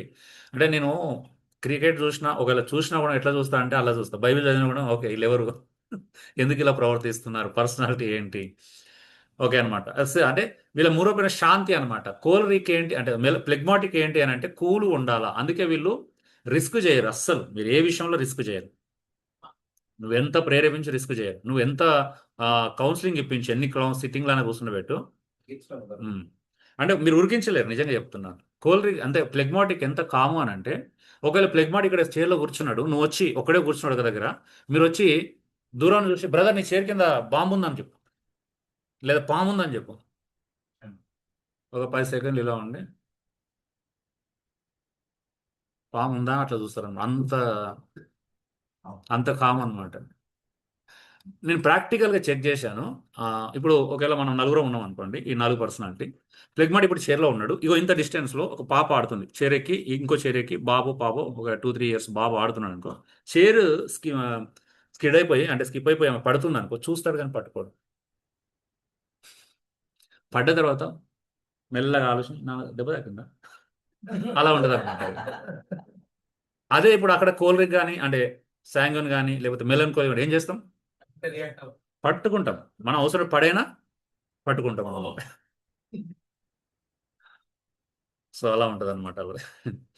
ఇంతకుముందు మనము మెలన్కోలి గురించి చూసినాం కదా. మెలన్కోలి గురించి టీమ్ లాహి ఒక అద్భుతమైన మాట చెప్పాడు. ఏమన్నాడు అని అంటే మెలన్కోలిస్ ఎందుకు అంత డిప్రెసివ్గా ఉంటారు అని అంటే వాళ్ళు ఏం చేస్తారంటే usually they make mountains out of mole hills అనమాట. దాని అర్థం ఏంటంటే మట్టి దిబ్బల నుంచి వాళ్ళు ఏం చేస్తారంటే పర్వతాలని తయారు చేసుకుంటారు అనమాట. అంటే ఒక మట్టి దిబ్బ ఉంది, తోస్తే పడిపోతుంది. బట్ వీళ్ళు ఏం చేస్తారంటే ఆ మట్టి దిబ్బను ఏం చేస్తారంటే ఒక పెద్ద పర్వతాలను తయారు చేసుకుంటారు. అంటే అంత స్ట్రెస్ తీసుకుంటారు అనమాట. దాని గురించి ఆలోచించి అంటే చిన్న సమస్యలను కూడా వాళ్ళు ఏం చేస్తారంటే అంత డీప్గా ఆలోచించి ఒత్తిడిని తీసుకుంటారు అనమాట. అందుకే వాళ్ళు డిప్రెస్డ్ పీపుల్ వాళ్ళు యాక్చువల్లీ. మీరు ఎవరైనా డిప్రెస్ ఎక్కువ గురవుతున్నారు చిన్న చిన్న విషయాల కంటే అర్థమైందంటే లైట్గా తీసుకోకండి. వాళ్ళు మెలంకోలిక్ పర్సనాలిటీ, వెరీ కేర్ఫుల్గా తీసుకోవాలి. ఇంట్లో ఆడపిల్లలు కావచ్చు, స్త్రీలు కావచ్చు, పిల్లలు కావచ్చు, పెద్దవాళ్ళు కావచ్చు, ఒంటరితనానికి ఇష్టపడతారు, ఐసోలేట్ అయిపోతారు. వాళ్ళని వాళ్ళు ఐసోలేట్ చేసుకుంటారు. చాలా ప్రమాదం అది. అందుకే ఫంక్షన్లకి కొంతమంది మీరు బతిలో రారు చూసిన కొంతమంది పిల్లలు బయటికి తీసుకెళ్ళాలంటే ఉత్సాహపడమను. సాయంత్రం అందరికంటే ముందే రెడీ అయిపోతాడు. ఆయన నేను ఉత్సాహపరచాల్సిన అవసరం లేదు. కోల్డ్రింక్ ఏం చేస్తాడు, కోల్డ్రింక్ ఏం అవసరం, ఆడికి వెళ్తే నాకేం లాభమా. ఒకవేళ వెళ్ళినా కూడా ఎంతవరకు వెళ్ళాలో అంతవరకు వెళ్ళొస్తాడు. శాంగున్ లాగా శాంగున్ వెళ్తే 8 గంటలు స్పెండ్ చేస్తే కోల్డ్రింక్ వెళ్తాడు, కానీ ఒక అరగంట 1 అవర్ ఉండి మళ్ళీ తన పని మీద తను వెళ్ళిపోతాడు. అలా ఉంటుంది అనమాట. ఎందుకంటే కోల్డ్రిక్ టాస్క్ ఓరియంటెడ్, గోల్ ఓరియంటెడ్. అక్కడ గోల్ రీచ్ కాలేదంటే అక్కడ ఉండలేడు. సో అదే అనమాట. స్వభావం ప్రశాంతత, కూల్ అనమాట. మిస్టర్ కూల్ అంటారు వీళ్ళని. సహనం ఎక్కువ, సమతుల్యత ఎక్కువ ఉంటుంది. మీకు తెలుసా ప్లెగ్మాటిక్ యూజువల్లీ యా ప్లెగ్మాటిక్ యూజువల్లీ మీరు చూడండి ప్లెగ్మాటిక్ దగ్గర మీరు జోక్ వేయండి నవ్వడు, మీరు సీరియస్గా ఉంటే సీరియస్ కాలేడు. ఒకవేళ ప్లెగ్మాటిక్ మీరు గమనించండి, పెళ్ళికి వెళ్ళినా చావుకి వెళ్ళినా ఒకే రకంగా ఉంటాడు. అదే సైలెన్స్ మెయింటైన్ చేస్తారు అనమాట. అంటే చావుకి వెళ్ళిన కాబట్టి బాధపడి ఏడవడం, దుఃఖపడడం, ఎమోషన్ వ్యక్తం చేయడం ఉండదు. అలా అని చెప్పి నువ్వు ఒక మంచి ఉత్సాహమైన వాతావరణం దగ్గర తీసుకెళ్ళు, ఓవర్ ఎక్సైట్మెంట్ అస్సలు కనిపించదు. అక్కడ కూడా అలాగే ఉంటాడు. ఏమంటాడు, డైలాగ్ వర్షన్ ఉండదు అనమాట. డైలాగ్ ఉండదు, ఇంకా చూస్తూ ఉంటాడు అనమాట. సో అంటే ఇవన్నీ ఎందుకు అని అంటే వాళ్ళకి ఏం అవసరం మీకు తెలుసుకోవడానికి, వాళ్ళని ఎలా ఎంకరేజ్ చేయాలి ఇది మీరు అర్థం చేసుకుంటారు. సో అంటే ఇప్పుడు ఎలా ఎంకరేజ్ చేయాలో చెప్తాను ఇప్పుడు. అలాంటి వాళ్ళని కూడా మనం ఏం చేయగలుగుతాం, నేను చేపించిన కూడా చెప్తున్నాను ప్రాక్టికల్గా. ప్రాక్టికల్ గా అంటే ఇప్పుడు ఆ నలుగురిని 4 గ్రూపులు చేస్తారే. ఎవరెవరు ఏ గ్రూప్ లో ఉన్నారు, గ్రూప్ లో చేస్తాం.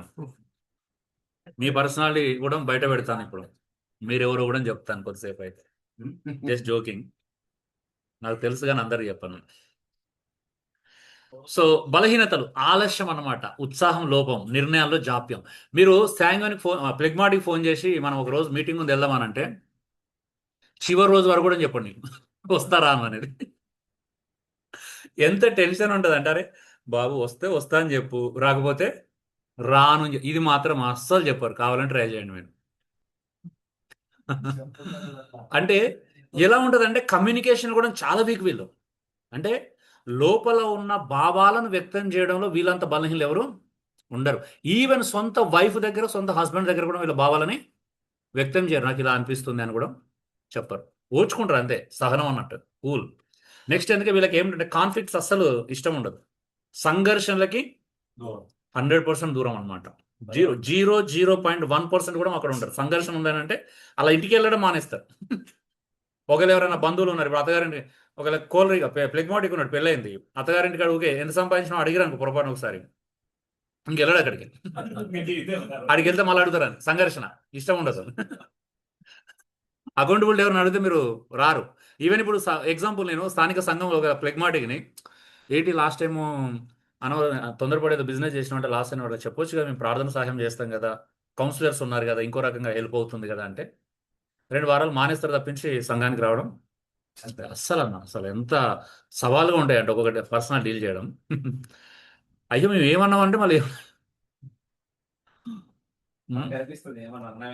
మనకు అనిపిస్తాను అనమాట, అయ్యో ఏమన్నా అన్నామా అటు చేసినామని, ఏముండదు అక్కడ. మనం ఫీల్ కావాల్సిందే. సో బలహీనతలు ఆలస్యం ఎక్కువ, వెరీ స్లో. ఒకవేళ ఎవరు కోల్రిక్ లాంటి హస్బెండ్కి ప్లెగ్మాటిక్ లాంటి వైఫ్ ఉందనుకో, కోల్రిక్ డిసిప్లిన్ టైం ఓరియంటెడ్, లేదా మెలంకోలిక్ అయినా కూడా వెరీ డిసిప్లిన్ టైము, డిసిప్లిన్ ఎక్కువ ఉంటుంది. 9 గంటలు బయటకు వెళ్దామంటే ప్లెగ్మాటిక్ అటు ఉంటే 9 గంటలు లేస్తుంది స్టార్ట్ చేయడం వర్క్. అలా ఉంటుంది అనమాట. అయిపోయినట్టు ఆ రోజు. ఫ్యామిలీ అంటే ఇక యుద్ధం డిఫరెంట్గా ఉంది. నువ్వు ఒకళ్ళు గొడవ పెట్టినా గొడవ పడదు ప్లెగ్మాటిక్. ప్రాబ్లం ఏంటంటే అది సైలెంట్ అయిపోతారు, వాళ్ళు సైలెంట్గానే ఉంటారు. దానివల్ల ఇంకా కోపం పెరుగుతుంది తప్పించి ప్రయోజనం ఉండదు అనమాట. అంటే రెడ్యూసింగ్ అనేది ఉండదు, సమస్య రెడ్యూస్ కాదు, ఇంకెక్కువ అవుతుంది. అది మనకే రిఫ్లెక్ట్ అవుతుంది, వాళ్ళకేం రిఫ్లెక్ట్ అవ్వదు, వాళ్ళు తీసుకోరు.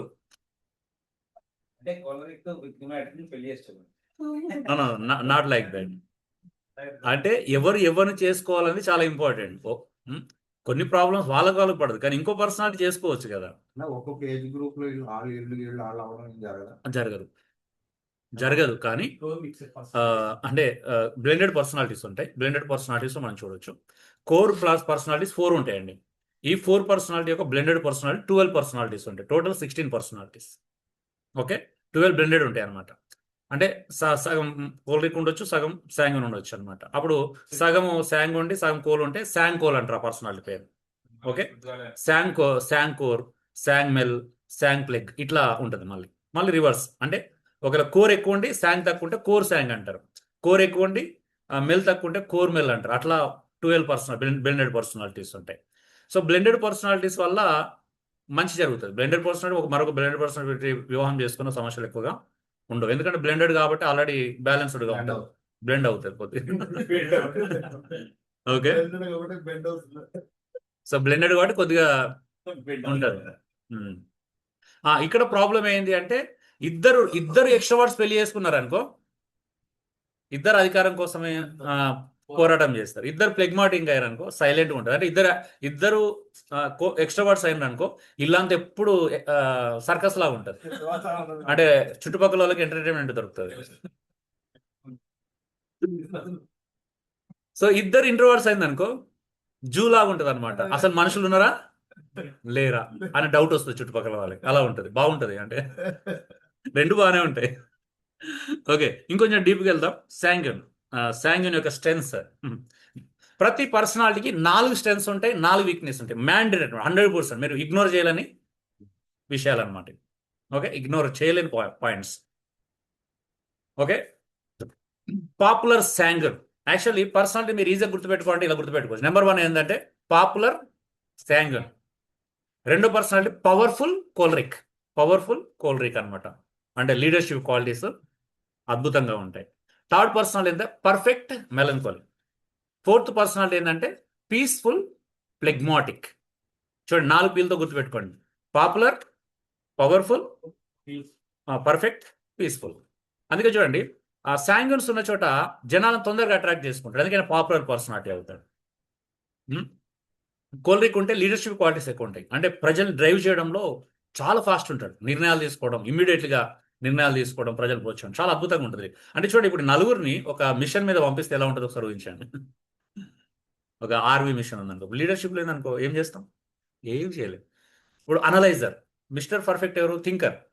ఆలోచన, సార్ ఇలా కాదు ఇలా చేద్దామని ఆలోచన, అది ఎంత హెల్ప్ అవుతుంది, అవునా? అంటే చూడండి, నిర్ణయాలు తీసుకునే వ్యక్తి కావాలా, సాంగుల్లాగా ఉత్సాహం పరిచే వ్యక్తి కావాలి, చస్తే వస్తాం పదా అని ఉత్సాహపరిచే వ్యక్తి కావాలి, అవునా? సో అందరు కావాలి, సపోర్ట్ చేసే వ్యక్తి కావాలి, పీస్ మేకర్ అంటే ప్లెగ్మాటిక్ సపోర్టర్ అనమాట. ఇంకొక రకంగా చెప్పాలంటే వీళ్ళు ఇలా అర్థం చేసుకోవచ్చు. ద పాపులర్ పర్సనాలిటీ శాంగున్ ఎవరు అని అంటే ఎవరు? టాకర్స్. టాకర్స్ అంటారు, వాళ్ళు మాట్లాడతారు ఎక్కువగా. పవర్ఫుల్ కోలరిక్ ఎవరు అంటే డూయర్స్, వీళ్ళు పనులు చేస్తారు. ఓకే, మాట్లాడరు, వీళ్ళు చేస్తారు. మాటలు తక్కువ, చేయడం ఎక్కువ ఉంటారు. పర్ఫెక్ట్ మెలంకోలీ థింకర్స్ అంటారు వీళ్ళని, అనలైజర్స్. పీస్ఫుల్ ఫ్లెగ్మాటిక్ ఏమంటారు అంటే వాచర్స్ అంటారు, అంటే చూస్తారు అన్నమాట. అంటే ఎట్లాంటి ఎగ్జాంపుల్, ఇప్పుడు అరే ఎవరు కష్టం వచ్చింది, నేను ఒక నాయకునిగా చెప్తున్నాను, పలానా వ్యక్తి కష్టం వచ్చింది, మనకు 50,000 అవసరం ఉన్నాయంట, ఏం చేద్దాం? వీడు మాత్రమే వాడు. ఆ, అంటే ఏం చేద్దామని నేను అడిగినాను ఇప్పుడు నాయకునిగా, సాయంత్రం ఏమంటాడు? అన్న చేసేద్దామని అంటాడు. కోల్డ్రిక్ ఏం చేస్తాడు? నేను చేసేద్దామని లోపల నాకు టింగ్ అని మెసేజ్ వస్తుంది, ఏమని? అన్న నా తరపున 5,000 పంపించిన, ఇచ్చేయండి అని అంటే. అవునా? అర్థమవుతుందా మీకు పాయింట్?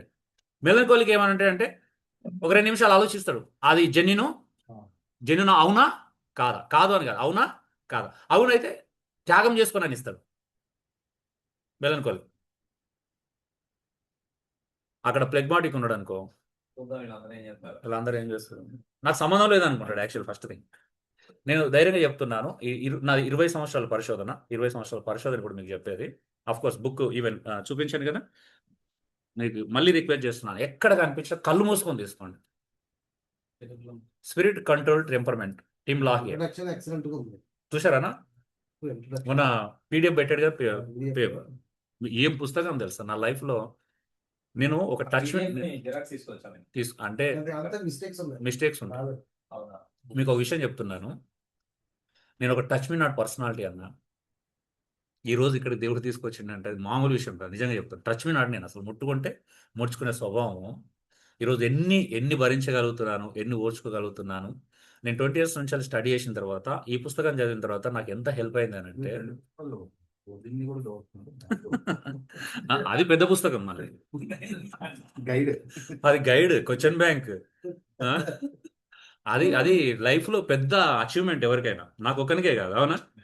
అందుకే బైబిల్లో భార్య దొరికిన వానికి మేలు దొరికింది. కానీ మేలు అంటే మీరు అర్థం చేసుకోలేదు అంతే, కాకపోతే అది ఏ మేలు అనేది అర్థం చేసుకుంటే మేలే. అదే నిన్ను నిన్ను నిన్ను క్రీస్తు స్వరూపంలోకి మార్చబడడానికి దేవుడు నీ జీవితంలో ఇచ్చినటువంటి గొప్ప మేలు. కానీ నీకు అర్థమవుతలేదు, దానికి ఎవరేమేమి చేయలేము, అవునా? నువ్వు యేసుక్రీస్తులాగా నేను మార్చగలిగిన శక్తి ప్రపంచంలో ఫస్ట్ భూమి మీద ఎవరికి ఉన్నదంటే నీ భార్యకే, నీ భర్తకే.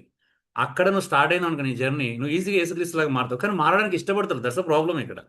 నీ స్టంబ్లింగ్ బ్లాక్ ఏమో ఎక్కడ నువ్వు అంటే ఎక్కడ బ్లాక్ అవుతున్నావు అంటే నీకు ఇష్టం లేదు చేంజ్ చేయడం, కానీ చేంజ్ అవ్వాలి. మోష అత్తగారింటికి వెళ్ళగానే యేసుక్రీస్తులాగా మారిపోయాడు, అవును, సాత్వికుడు అయిపోయాడు. అయిండగలదు. నువ్వు ఒకసారి వెళ్ళు, ఒక వారం రోజులు ఎవరికైనా సాత్వికం రావాలి అంటే అత్తగారింటికాడ 10 రోజులు ఉన్నాను చాలు. 1 hour అంట. అదే వాళ్ళు ఉండనివ్వరు, వాళ్ళు ఉండనివ్వని చోట కూడా ఉంటే మనకు సాత్వికం వస్తుంది. Okay, so the popular sanguine strengths, బలాలు, వార్మ్ అండ్ ఫ్రెండ్లీ, అంటే స్నేహపూర్వకంగా ఉంటారు. నాలాంటి ఒక పర్సనాలిటీకి, ఇంట్రోవర్ట్ పర్సనాలిటీకి, అంటే డిప్రెస్డ్ పీపుల్ కదా, ఒక రోజు మెలంకోలి పరిచయం అయింది అనుకో, ఏం చేస్తారంటే ఆ రోజు నా జీవితంలో, నా లైఫ్లో ఎన్నడూ చూడనంత ఉత్సాహం, ఆనందాన్ని ఇస్తాడు. బయటికి తీసుకెళ్ళి, ఒక పొరపాటున ఒక సాంగుని వచ్చాడు, నాకు వచ్చి ఏమన్నాడు, అన్న బయటికి వెళ్దాం కదా, తీసుకెళ్ళాడు. ఎగ్జాంపుల్, ఒక 20 సంవత్సరాల క్రితం చెప్తున్న స్టోరీ, ఇప్పుడు కాదు. ఒక 20 సంవత్సరాల క్రితం నాలాంటి ఒక డిప్రెస్డ్ పర్సన్కి ఒక సాంగుని వచ్చి అన్న బయటికి తీసుకెళ్దామని తీసుకెళ్ళాడు. తీసుకెళ్ళి ఏం చేసినాడు, నా లైఫ్లో ఎన్నడూ చూడంత ఉత్సాహం చూపించాడు. ఏదో చేస్తాడు మొత్తానికి, అది ఎగ్జైట్మెంట్ ఉంటుంది. లేకపోతే జెయింట్ వీల్ ఎక్కించిన పార్క్ తీసుకెళ్ళి, లేకపోతే ఒక బోట్ రైడింగ్, ఎట్లుంటుంది మనకి ఎన్నడూ చేయండి, ఒక భయం కూడా పోయి ఒక ఉత్సాహం స్టార్ట్ అవుతుంది మన లైఫ్లో. మన నెక్స్ట్ ఏమంటుంది, అన్న రేపు కూడా వస్తావు అంటే వస్తానంటాడు. బ్రదర్ రేపు కూడా కలుద్దాం అంటే వస్తా అంటాడు, కానీ అస్సలు దొరకడు. ఇక అనిపించాడు ఫస్ట్. ఆ నెక్స్ట్ డే ఎవరు పరిచయం అయితే వాళ్ళతో వెళ్ళిపోతాడు ఆయన. వీడికి ఉంటుంది అంటే ఎన్నడూ చూడండి, ఒక రోజు చూసి ఎలా ఉంటుంది వదిలేస్తే. డబుల్ డిప్రెషన్కి వెళ్ళిపోతాడు అప్పుడు. సింగిల్గా ఉన్నాడు డబుల్ అవుతుంది. అలా ఉంటుంది అనమాట. సాంగ్విన్ అంత స్నేహపూర్వకంగా ఉంటారు. లైక్ కమ్యూనికేట్స్ ఈజీలీ, సులభంగా మాట్లాడతారు. ఐ రియల్లీ అంటే అలాంటి పర్సన్ నేను అప్రిషియేట్ చేయకుండా అస్సలు ఉండలేను. ఐ కాంట్ అనమాట.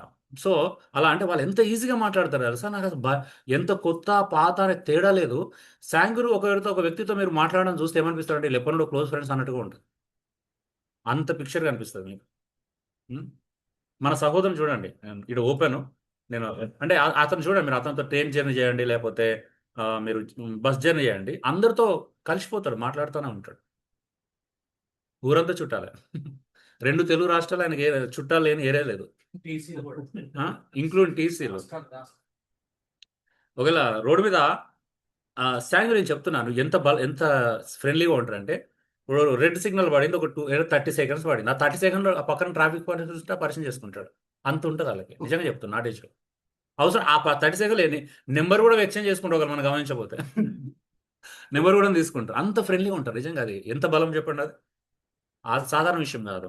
మోటివేట్స్ అదర్స్, ఇతరులను భలే ప్రోత్సహిస్తారు. ఎంకరేజర్స్, గ్రేట్ ఎంకరేజర్స్ అంటే గ్రేట్ ఎంకరేజ్. సాంగ్యం లేకపోతే సమాజంలో ఏముండదు అంటే ఎంకరేజ్మెంట్ ఉండదు, వాస్తవం చెప్పాలి అంటే. Brings energy to any group, ఏ గ్రూప్కైనా ఉత్సాహం తీసుకొస్తారు. మీరు ఇలాంటి వాళ్ళు ఒక కార్పొరేట్ సంస్థలు కానీ, ఒక చర్చ్లో కానీ, ఒక ఫ్యామిలీలో కూడా చూడండి ఎంత బాగుంటుందో. ఎనర్జీ ఉంటుంది. సాంగ్యం ఉన్న చోట ఏముంటుంది? ఎనర్జీ ఉంటుంది, ఉత్సాహం ఉంటుంది. సో దానికి నేను ఏ సహాయంతో ఈ డిజైన్ చాలా చేశాను. ఒక 20 ఇమేజెస్ చేశాను. మీరు దీన్ని ఫోటో తీసుకుంటే తీసుకోవచ్చు మంచిగా ఎప్పటికీ. లేదా మన గ్రూప్లో పెట్టేస్తాను కావాలంటే ఇవన్నీ మీరు వ్యక్తిగతంగా యూజ్ చేసుకోవడానికి. సో ఇప్పుడు బలాలే అక్కడ ఏం లేదు. ఇప్పుడు మనం చెప్పుకున్న బలాలే అక్కడ నేను ఇచ్చాను అంతే.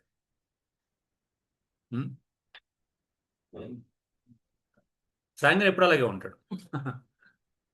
లివ్స్ లైఫ్ ద ఫుల్, ఏమంటారు, ఫుల్లెస్ట్, ఫుల్ ఆఫ్ ఎనర్జీ అనమాట. జాయ్ఫుల్ అనమాట. చాలా జాయ్గా ఉంటారు. Fun and entertaining, brings joy, laughter to any situation. Spontaneity బాగుంటుంది ఇల్లది. పంచులు వేయడం బాగా పడతాయి అనమాట, ఫాస్ట్గా పడతాయి. Okay, great communicators, talks easily, loves to engage others అనమాట. ఇతరులతో మాట్లాడి వాళ్ళు ఎంగేజ్ చేయడంలో అసలు అద్భుతం అన్నమాట. మీరు చూడండి, సాంగ్విన్స్ టైం గడుపుతుంటే తెలియదు. సాయంత్రం ఒకసారి ఎలా ఉంటుంది అంటే, మనం అర్ధరాత్రి 12 గంటల మీటింగ్లో ఉన్నాం. 9 గంటల నుంచి 7 గంటల మీటింగ్ స్టార్ట్ అయింది. 12 గంటలకు మనం మీటింగ్ క్లోజ్ చేసుకున్నాం. అప్పటిదాకా మాట్లాడుకుని ఉంటాం కదా. అప్పుడు కూడా మేము ఎంటర్ అయిపోయిందంటే మళ్ళీ 2 గంటలు ఈజీగా నిద్రమాత్రం ఓడగాడి కంటిన్యూ చేయగలుగుతాం. అంత ఎనర్జీ ఉంటుంది. నాటే జోక్ నేను నెగిటివ్ మాట్లాడట్లేదు. ఇట్స్ వెరీ పాజిటివ్ వైబ్రేషన్లో మాట్లాడుతున్నాను. Makes friends quickly, very social beings అన్నమాట వీళ్ళు. తొందర పడుకోనివ్వరు, పడుకోనివ్వరు. పని చేసేటోళ్ళు కూడా లాక్కెళ్తారు వీళ్ళు, పని చేయకుండా. ఇదొక ప్రాబ్లం ఉంటుంది. అంటే ఫ్రూట్ఫుల్ ఉన్నాను కూడా ఫ్రూట్ లేకుండా వాళ్ళ టైం మనం కిల్ చేస్తారు. వీళ్ళ వీక్నెసెస్ చూద్దాం.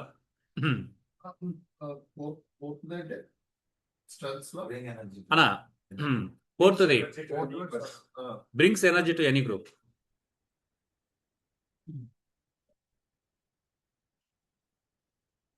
యువత లాస్ట్ వరకు ఉన్నాడు. ఎందుకంటే యవనస్తులు ఎవరు పెళ్లి చేసుకోవాలి, ఎవరు పెళ్లి చేసుకోవడం తెలుస్తుంది ఇప్పుడు మీకు. అంటే ఈజీ కావడానికి చెప్తున్నాను. ఒకవేళ అపోజిట్ పర్సనాలిటీ చేసుకున్నారనుకో, మీ జీవితం అంతా అక్కడే ఇన్వెస్ట్ చేయాల్సి వస్తుంది, మీ సమయం, మీ ఎనర్జీ. అదే రైట్ పర్సన్ చేసుకున్నాం అనుకో, మీకు టైం మిగులుతుంది, టైం సేవ్ అవుతుంది, జీవితంలో సాధించడానికి కావాల్సిన అవకాశాలు దొరుకుతాయి. లేదంటే ఏమంటారు, ఇంట్లో సేవ్ అవుతుంది, అక్కడ వెళ్ళిపోతుంది. సగం ఎక్కువ, సగంకి ఎక్కువ వెళ్ళిపోతుంది. ఓకే, షూర్ డన్ అన్న.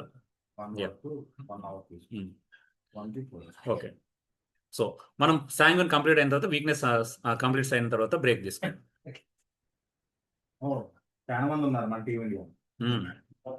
మీకు కోర్ గ్రూప్ లో ఎవరెవరే పర్సనాలిటీ చెప్తాను, ఎందుకంటే ఎక్కువ ప్రేమించడానికి, ఎక్కువగా అర్థం చేసుకోవడానికి, విమర్శించడానికి మాత్రం అసలు కాదు.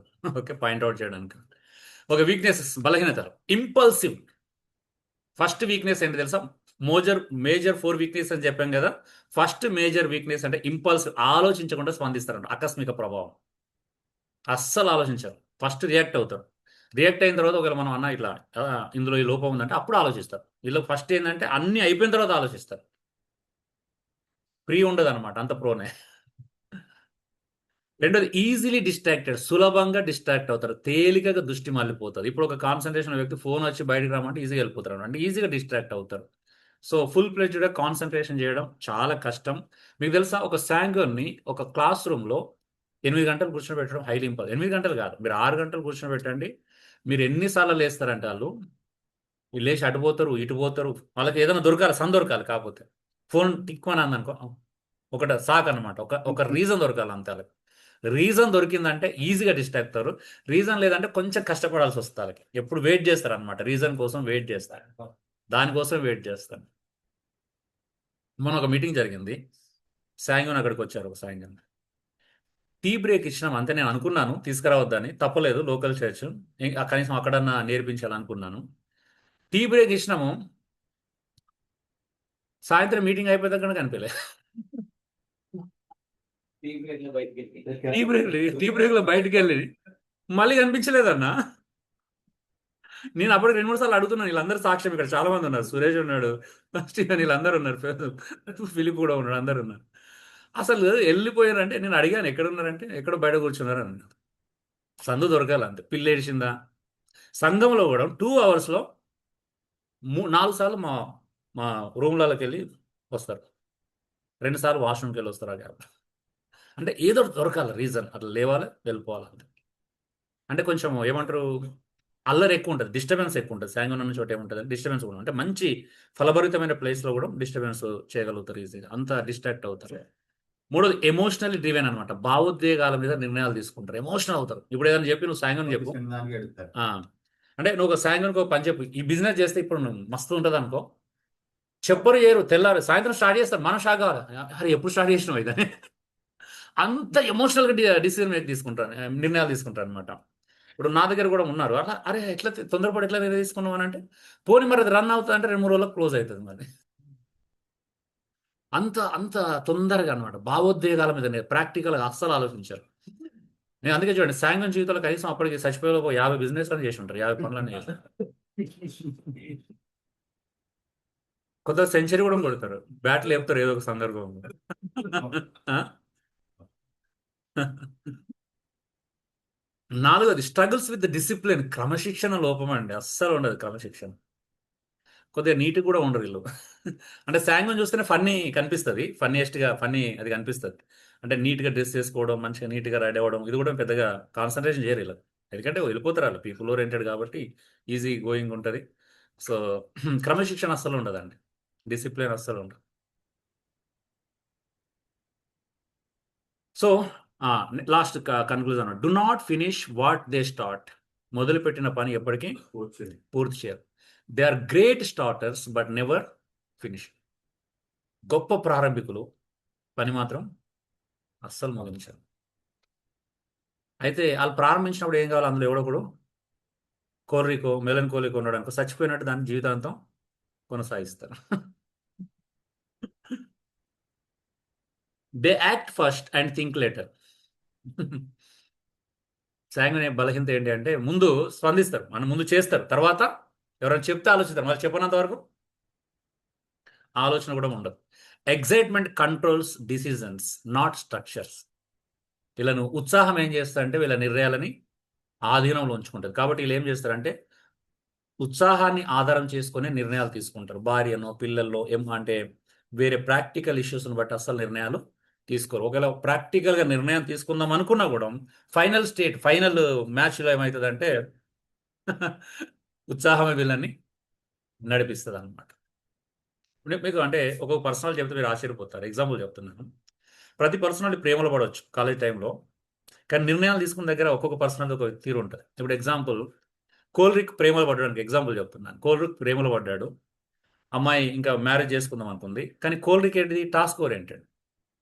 ఒకవేళ టాస్క్ ఓరియంటెడ్ ఉన్న కోల్రిక్ ఏమవుతుంది అంటే, సడన్గా ఆయన అమెరికా వెళ్ళాలనుకున్న టాస్క్ ఉందానికి ఎప్పటి నుంచో, కరెక్ట్ ఈవెన్ పెళ్లి చేసుకుందాము ప్రపోజ్ చేసిన టైంలో పెళ్లి చేసుకుందాం అనే టైంకి ఒకవేళ అమెరికా నుంచి ఏదైనా ఫోన్ వచ్చి నువ్వు రా అని చెప్పినావు అనుకో, కోల్రిక్ ఈజీగా ప్రేమించిన అమ్మాయిని వదిలేసి అమెరికాకి కంపల్సరీ వెళ్ళగలుగుతారు. అట్లుంటుంది అనమాట. శాంగును అంటే అట్లా, శాంగునేమో భావోద్రేకాలకు దొరికినాయి అనుకో, ఈజీగా నిర్ణయాలు తీసుకొని భావోద్రేకాల పరంగా వెళ్ళిపోగలుగుతాడు. అట్లా ఉంటుంది అనమాట. అంటే వీళ్ళు ఎందుకు అలా నిర్ణయాలు తీసుకుంటారు? మీరు ఎప్పుడు అలా ఆలోచించి చూడండి ప్రాక్టికల్గా. ఒక్కొక్క ఏరియాలో అలాగే ఎందుకు నిర్ణయం తీసుకుంటారు అంటే అది వాళ్ళని డ్రైవ్ చేస్తారనమాట. అందుకే వీళ్ళు ఎగ్జైట్మెంట్ కంట్రోల్స్ అనమాట. కంట్రోల్ చేస్తే డిసిజన్ వీళ్ళ నిర్ణయాలు ఏం చేస్తే ఎగ్జైట్మెంట్ కంట్రోల్ చేస్తారు. ఎక్కడ ఎగ్జైట్మెంట్ అక్కడికి వెళ్తారు. ఒకవేళ భార్య దగ్గర కంటే బయట ఎగ్జైట్మెంట్ అక్కడే కనిపిస్తారు వీళ్ళు ఎక్కువ. అందుకే వీళ్ళు ఫ్యామిలీ ఓరియంటెడ్ కాదు. శాంగ్యుల్స్ ఫ్యామిలీ ఓరియంటెడ్ కాదు. ఒకవేళ ఫ్యామిలీ ఓరియంటెడ్ భార్య పిల్లలు సఫర్ అవుతారు. ఎందుకంటే శాంగ్యున్స్ సమాజంలో అందరితో ఎక్కువ టైం స్పెండ్ గడుపుతారు భార్యతో తప్పించి. అంటే భార్య పిల్లలు అందులో ఒక భాగం, అంతేగాని వీళ్ళు స్పెషల్ కాదు అనమాట. భార్య పిల్లలు శాంగ్యున్ ఎప్పటికీ కూడా స్పెషల్ కాదు. సమాజంలో అందరిలో వీళ్ళు ఒక పార్ట్గానే తీసుకుంటారు. దట్స్ డేంజర్ ఇక్కడ. అందరిలో వాళ్ళందరూ ఎవరో వాళ్ళలో వీళ్ళు ఒకరు అంతే. అంతేగాని వీళ్ళు ప్రయారిటీ ఉండదు.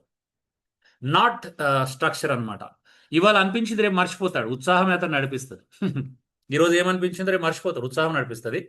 శాంగ్యున్స్కి నిజంగానే మతిమరుపు ఎక్కువ. మతిమరుపు అంటే ఇంటెన్షనల్గా మర్చిపోరు. ఒక ఉత్సాహం ఎదురైందానికి ముందుది మర్చిపోతారు అనమాట. అది అందుకే డ్రివెన్ బై ఏమిటి ఎగ్జైట్మెంట్ అనమాట. ఎగ్జైట్మెంట్ ఫోర్స్ని బట్టి నడిపించబడతారు. దానివల్ల ఏమవుతుంది అని అంటే ముందు ఏమవుతారో మర్చిపోతారు. ఇప్పుడు ఎగ్జాంపుల్ నేను చెప్తున్నాను సాంగ్ ఎగ్జాంపుల్, ప్రాక్టికల్ విషయం చెప్తున్నాను. సాంగ్ జీవితం జరిగింది.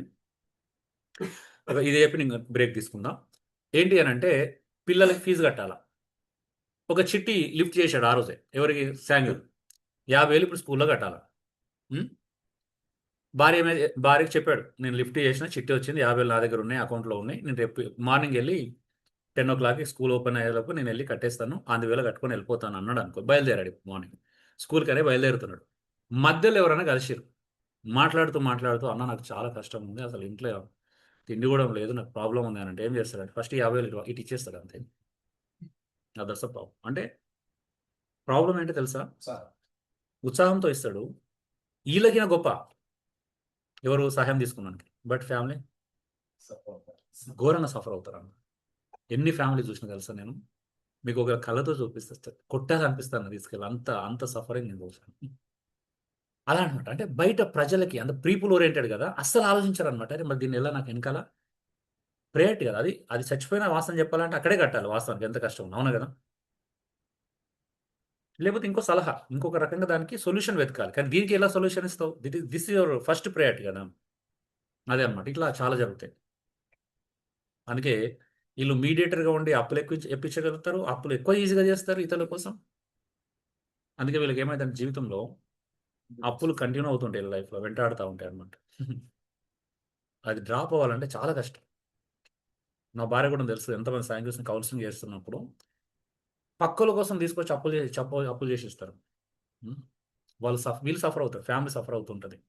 పోనీ వాళ్ళు ఏమైనా జిన్నాయన అంటే అది కూడా కాదు. పోనీ అంటే వీళ్ళు మంచిగా ఆలోచించి వివేచించి రైటా రాంగ్ ఇవన్నీ ఆలోచించేవారు. ఉద్రేకం ఇచ్చేస్తాం కదా, వాళ్ళు సఫర్ వాళ్ళు ఇవ్వరు సరిగా కొన్నిసార్లు. నేను ఒక ఆమె చూశాను కరీంనగర్లో, అసలు ఎంత సఫరింగ్ ఉంటుందంటే అరే అలా ఎలా చేసినావు అంటే చెప్పదు. ఇక అలా ఎలా చేస్తావు అమ్మా నువ్వు, అలా వాళ్ళు ఎగ్గొడతారు. ఈమె సఫర్ ఈమె కడతా ఉంటుంది. మళ్ళీ దీనికోసం ఇంకొక అప్పు 1+1 ఆఫర్ ఇలా తెచ్చుకుంటారు. బయట ఆఫర్ ఇస్తారు కదా, ఇలా ఆఫర్లు తెచ్చుకుంటారు. 1+1 ఉంటుంది, అదేమైతే తర్వాత 2 అవుతుంది అనమాట. అట్లా ఉంటుంది. జస్ట్ ఇప్పుడు మనం సాయంత్రం వరకు క్లోజ్ చేసుకున్నాం. అన్న చిన్న మాట ఎవరైనా ప్రార్థన చేస్తే మనం బ్రేక్ తీసుకుంటాం. Thank you.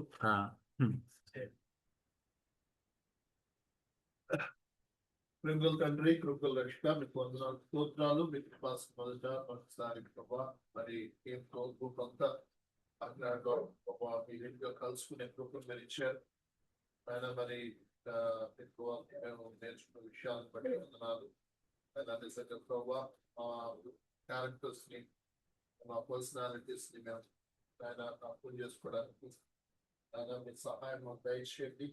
ఆయన ఖచ్చితంగా కోర్ గ్రూప్ గా మాకు ఎంతో అవసరమైన టాపిక్ అయినా అది బట్టి ఒకసారి ఆ ప్రేరేపణించి మా తమ్ముడిని తీసుకొచ్చిన విధానాన్ని బట్టి వందనాలు. అదేవిధంగా ప్రభా ఈ లోకల్ అరేంజ్మెంట్స్ అన్నింటిలో ఆయన ప్రభా మరి ప్రయాసపడుతున్న మా సహోదరులు శ్రీ మరి ఫ్యామిలీస్ బట్టి చెల్లిస్తున్నాం.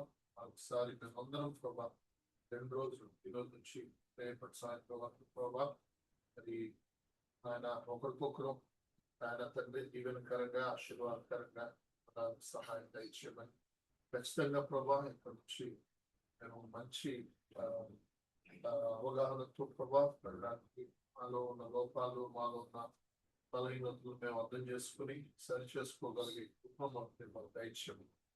ఈ మొదటి సెషన్ మీ నామాన్ని ప్రభావ జరిగించడం తెలియజేస్తుంది. యేసుక్రీస్తు నమ్మదగిన నామమున ప్రార్థించి పొందినాము తండ్రి. ఆమేన్.